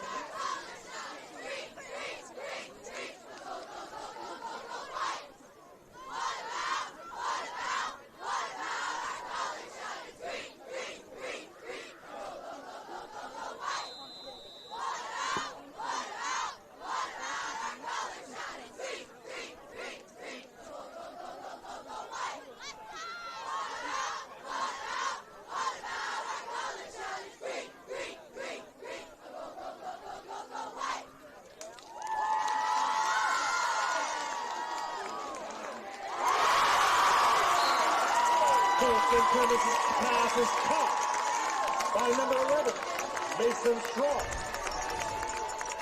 Buckaroo first down.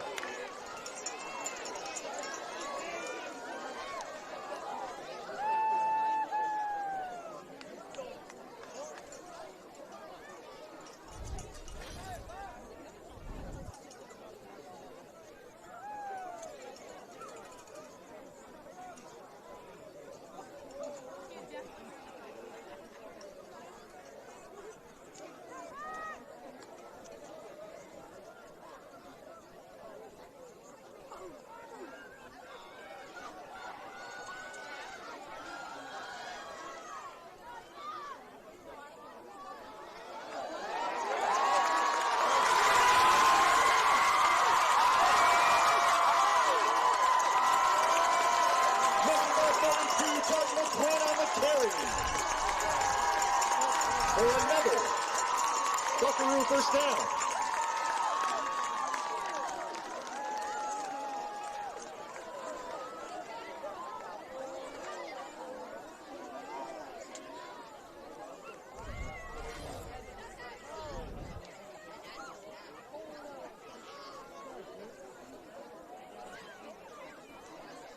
The end of the third quarter. Pendleton 21, Scappoose 21.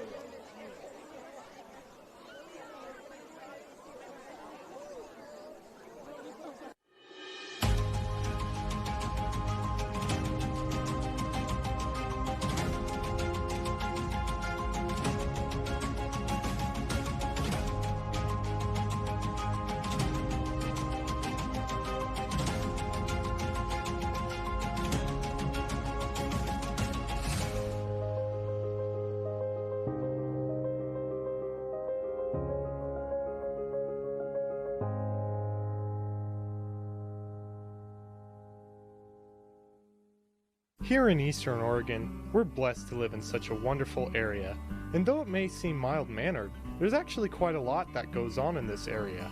And apparently, there's two dinguses who happen to be here that are actually crazy enough to get up at the crack of dawn to talk about it. Tune in to AM Live on EOA with Brent and Dodsey, featuring special guests, weather, sports, news, and more, every Tuesday and Thursday at 8 a.m., only on EOA Live, your connection to Eastern Oregon, now on Roku.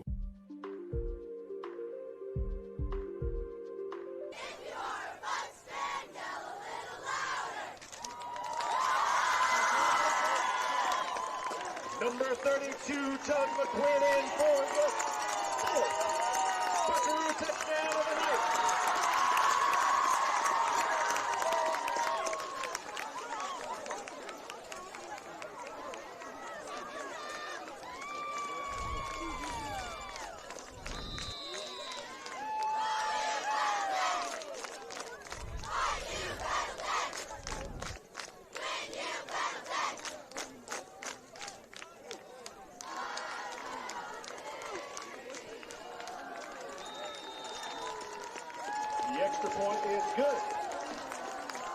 brings our score to Pendleton, 28, Booth 21.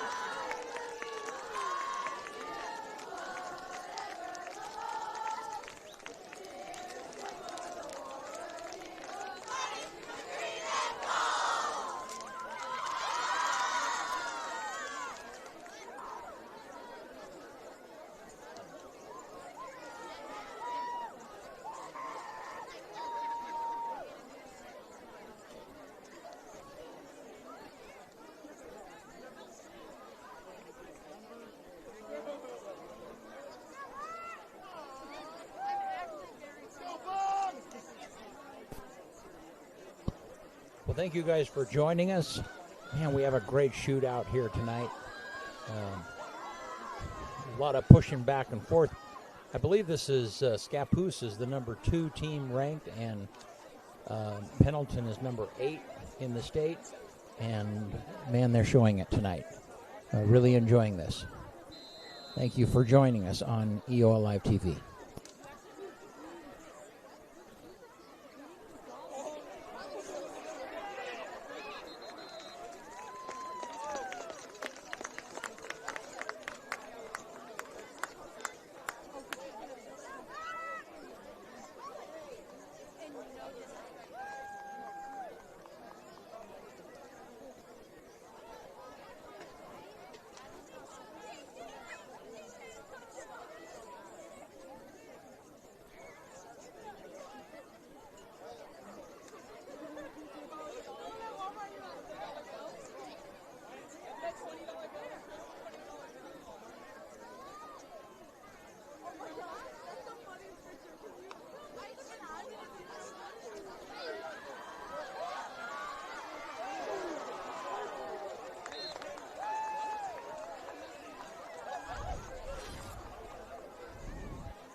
Pass complete to number 12, Grace Nielsen. Stopped by number 18, Marcella Scott.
Incomplete pass intended for number 6, Maddox Eagle.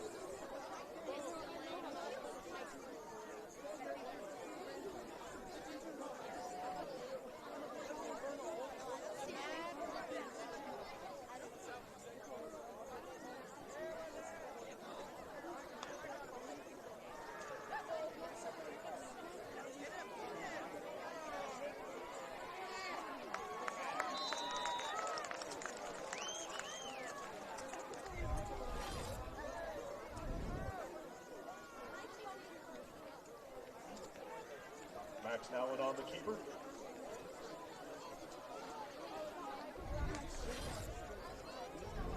First down, Scappoose.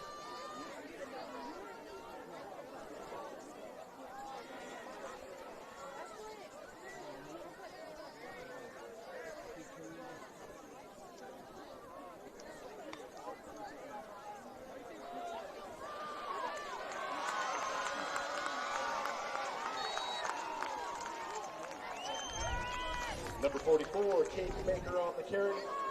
Stopped by number 14, Cole Roy.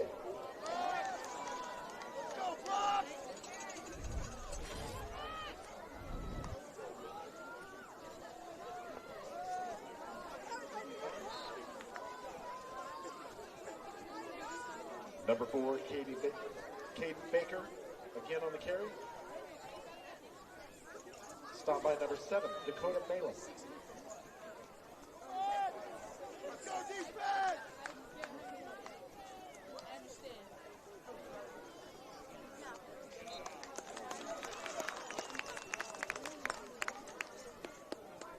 Number 26, Elijah Graham Biggs on the carry. Stopped by number 7, Dakota Malin.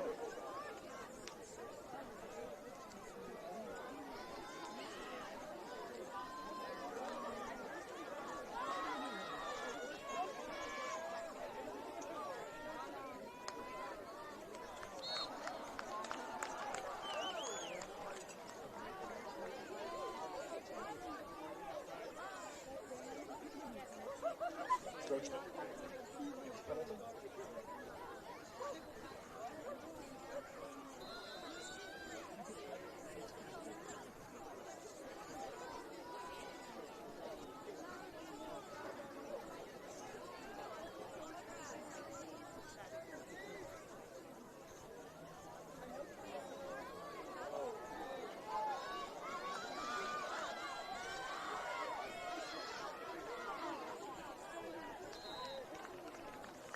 Number 44, Caden Baker on the carry. First down, Scappoose.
Extra point is no good.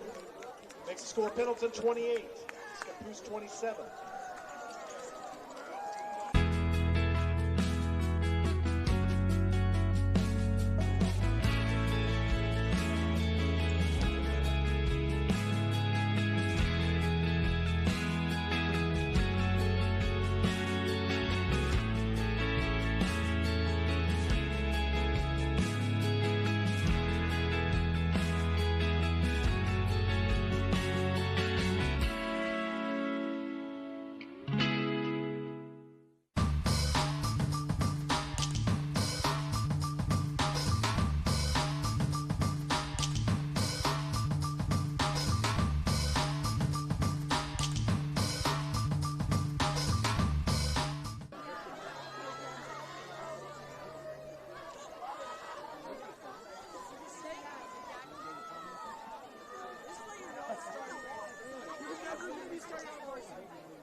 Damon Robertson on the return.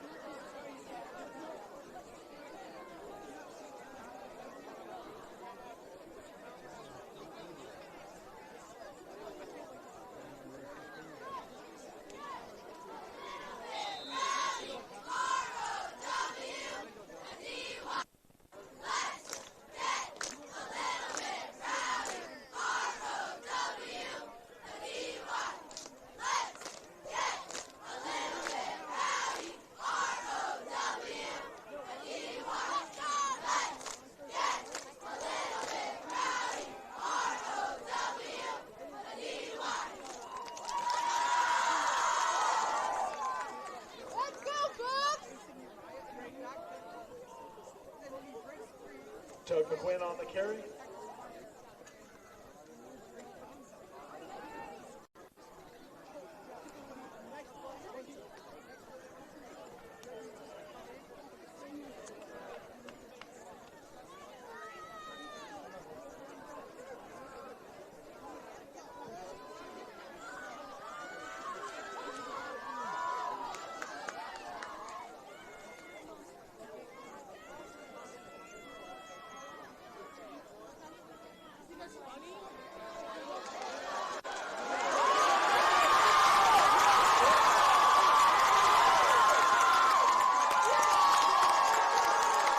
Doug McQuinn on the carry. Brought down by number 3, Trevor Olson, for a Buckaroo first down.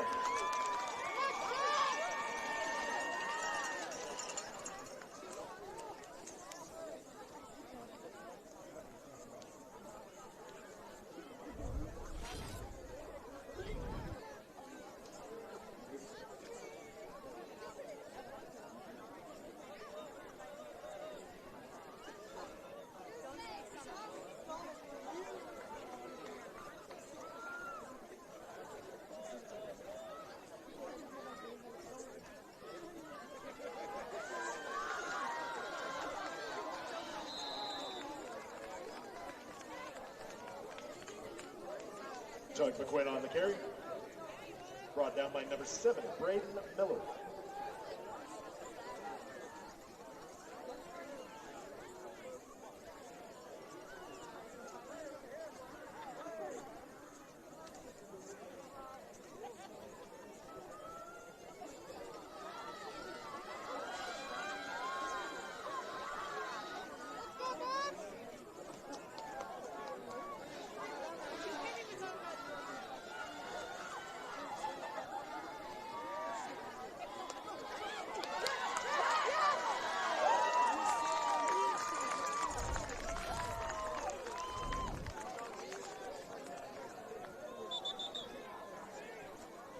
Number 15, Keegan Klein on the reception.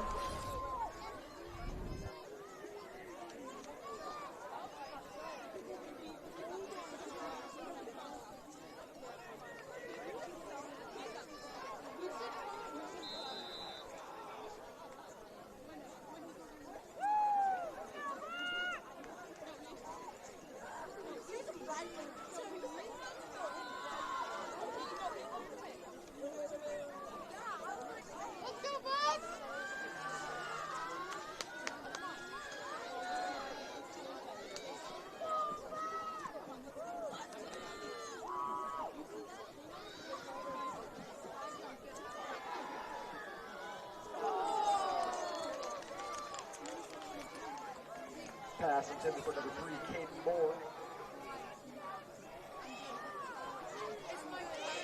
Brings up fourth down.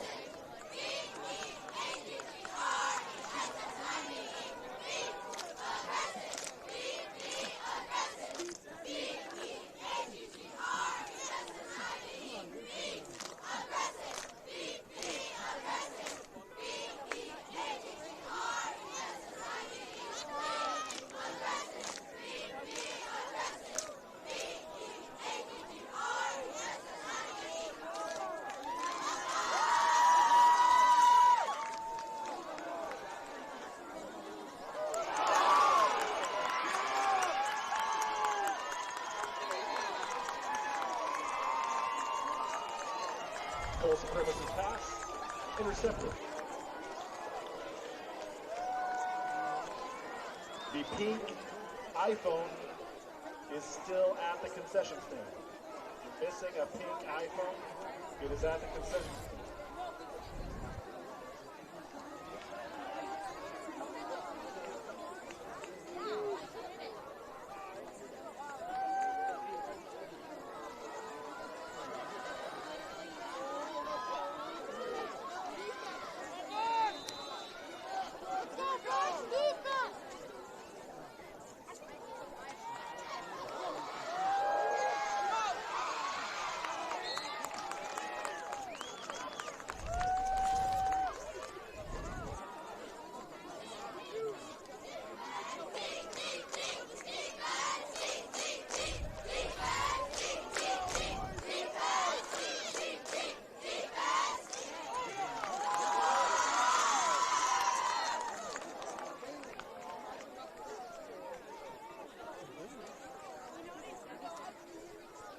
Number 0, Jaden Smith on the reception.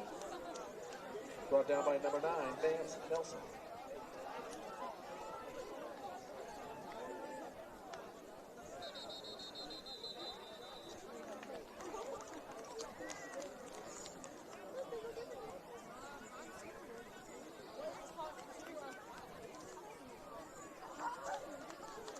Lined up in the neutral zone against Scappoose. 5-yard penalty.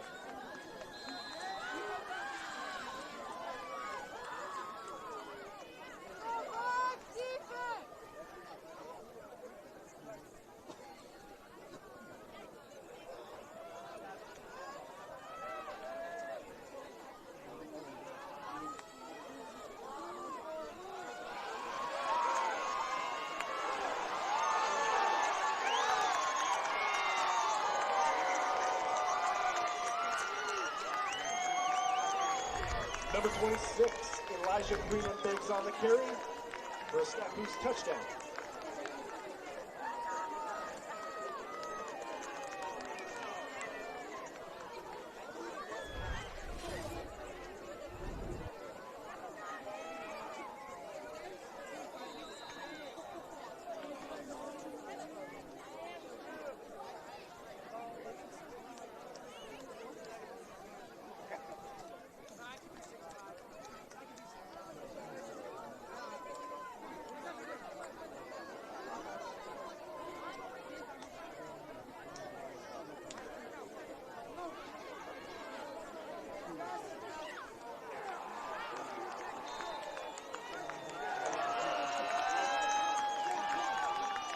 Two-point conversion is good. Score is now Pendleton 28, Scappoose 35.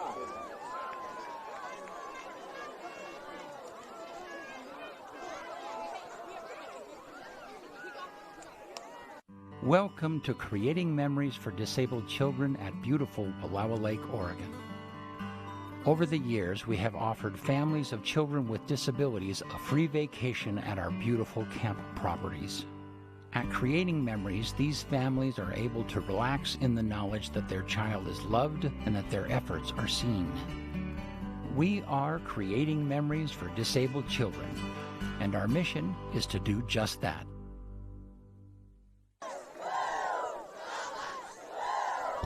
All right, we're back. Man, what a game this is, and we're right down to it. Thank you for watching EOL Live TV. We're very pleased to be carrying all of the home games of Pendleton, Baker City, and LeGrand. And so appreciate you tuning in tonight, and here we go.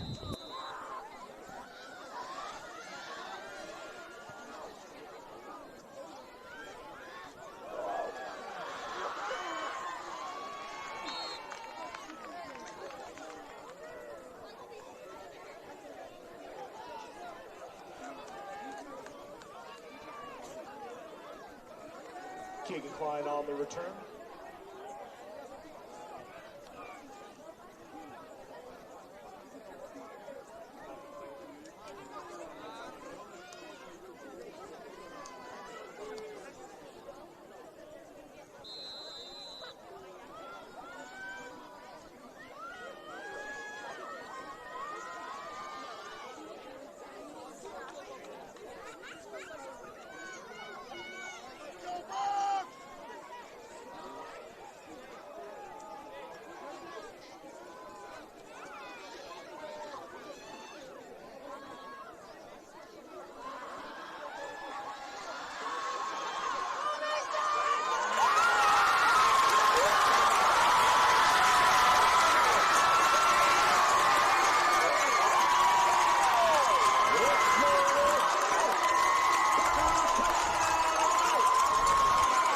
We have Pendleton Pettis out to number 11, Mason Strong for the touchdown.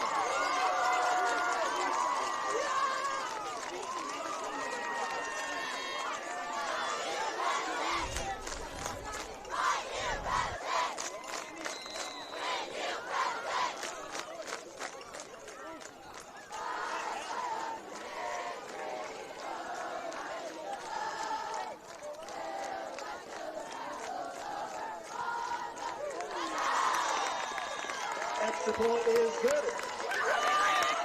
With the score now, Pendleton 45, Scappoose 35.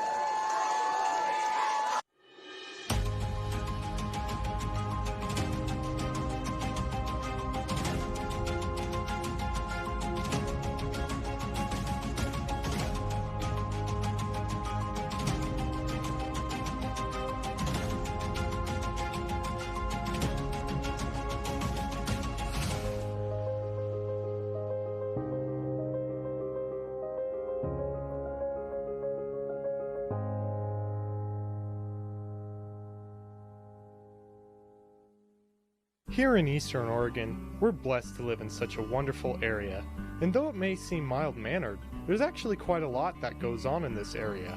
And apparently, there's two dinguses who happen to be here that are actually crazy enough to get up at the crack of dawn to talk about it. Tune in to AM Live on EOA with Brent and Dodsey, featuring special guests, weather, sports, news, and more, every Tuesday and Thursday at 8 a.m., only on EOA Live, your connection to Eastern Oregon, now on Roku.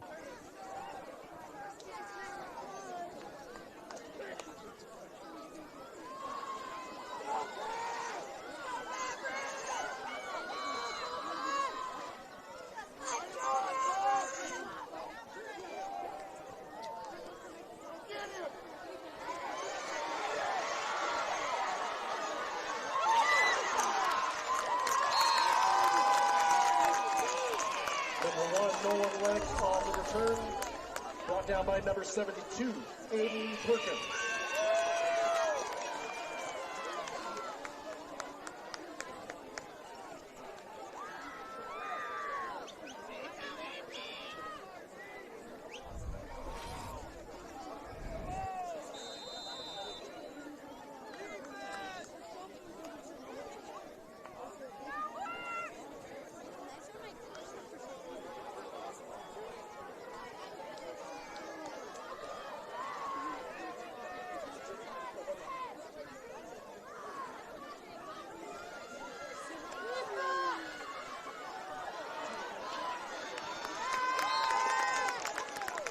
Number 44, Caden Baker on the carry. Stopped by number 7, Dakota Malin.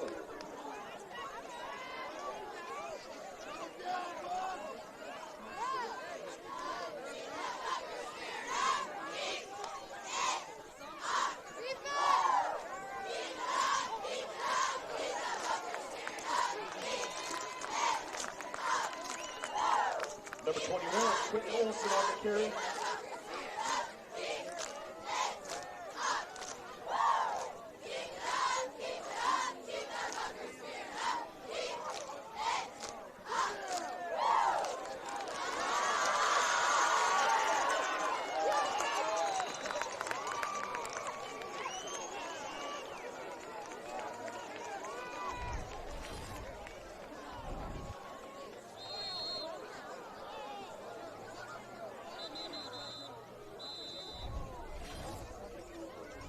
Timeout, Pendleton.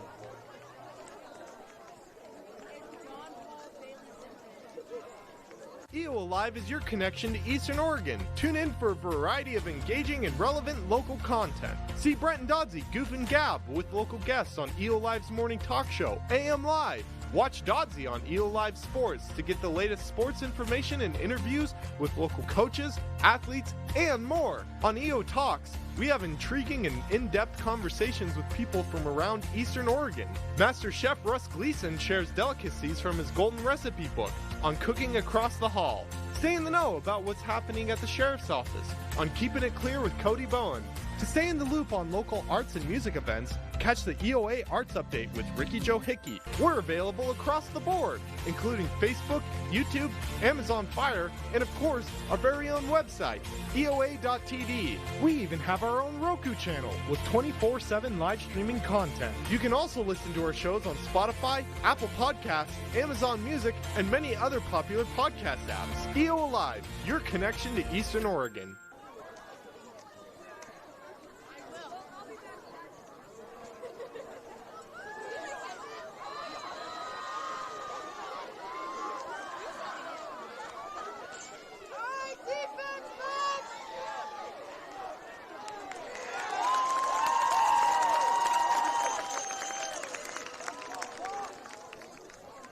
Number 26, Elijah Green and Pigs on the carry.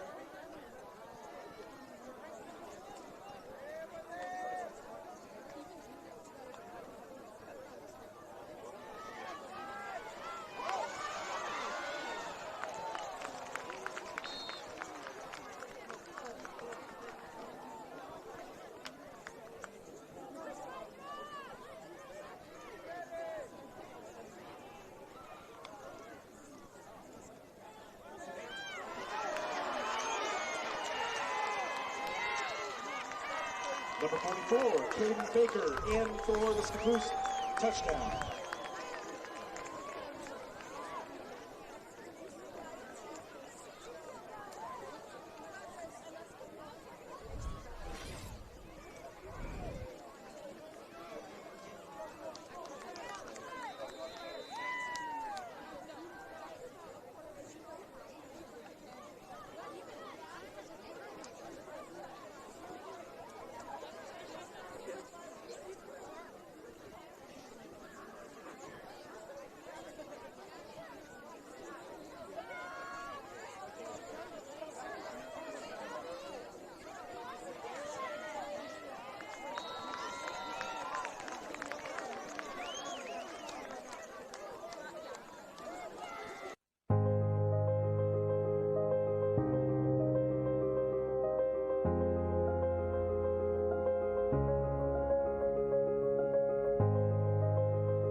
Number 29, Dawson Quitschreiber on the return.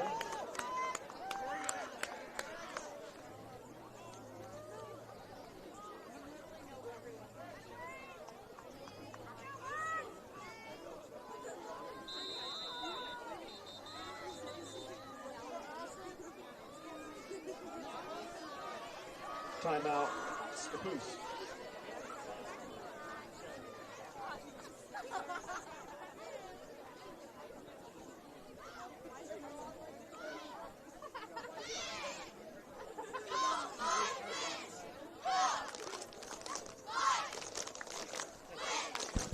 I want to mention one of our sponsors, Hobby Habit in LeGrand, has something for everyone. Tabletop games, Traxxas RC, Legos, puzzles, models, disc golf equipment, STEM supplies, and more. That's a great store. Be sure, and if you're going through LeGrand, stop and check it out. They really have a lot of things that are just fun. I mean, it's a traditional hobby store, which there aren't very many of those anymore. So thank you, Hobby Habit, for being one of our sponsors. 411 First Street in LaGrange.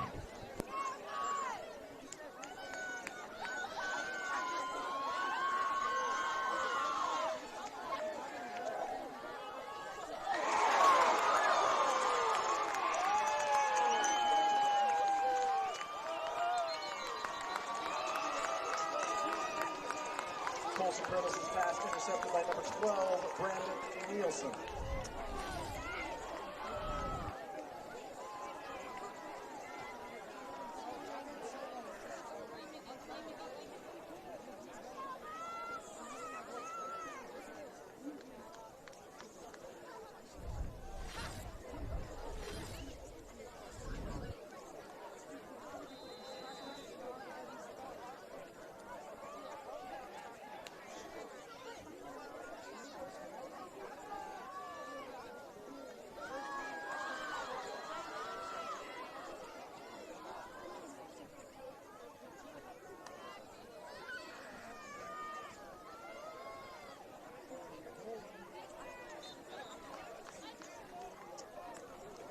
Number 44, Caden Baker on the carry.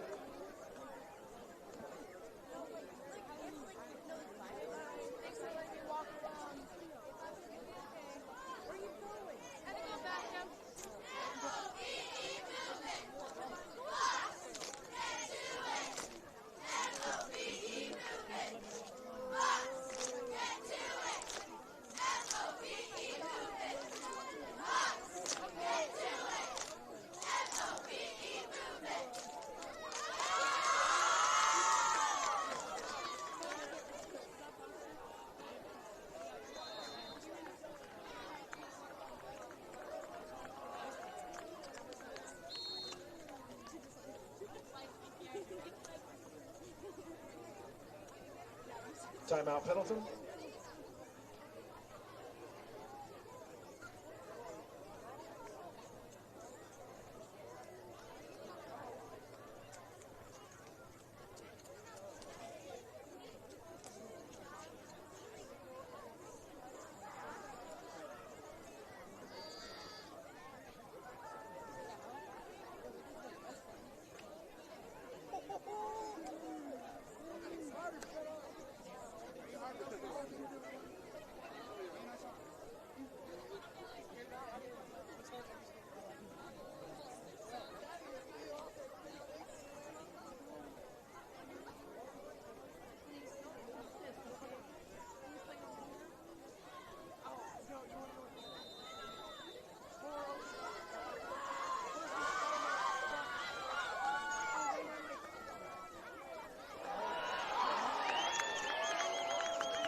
Number 44, Case Baker in for the Scappoose touchdown.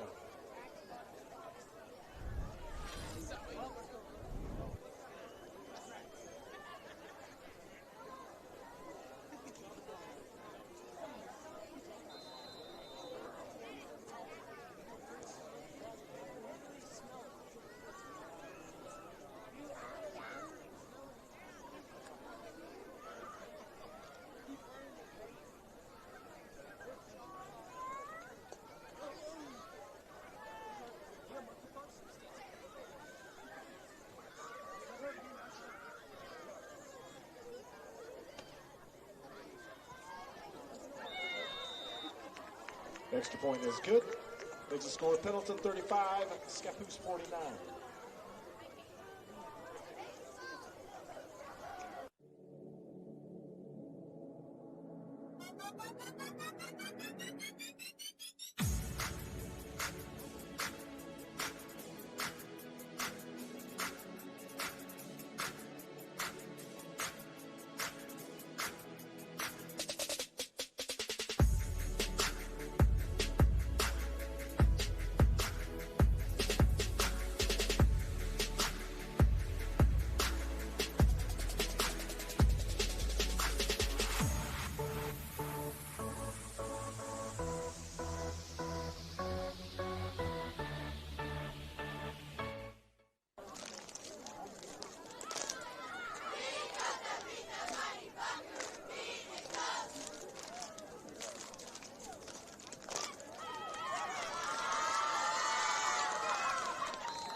Keegan Klein on the return.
Good game, gentlemen.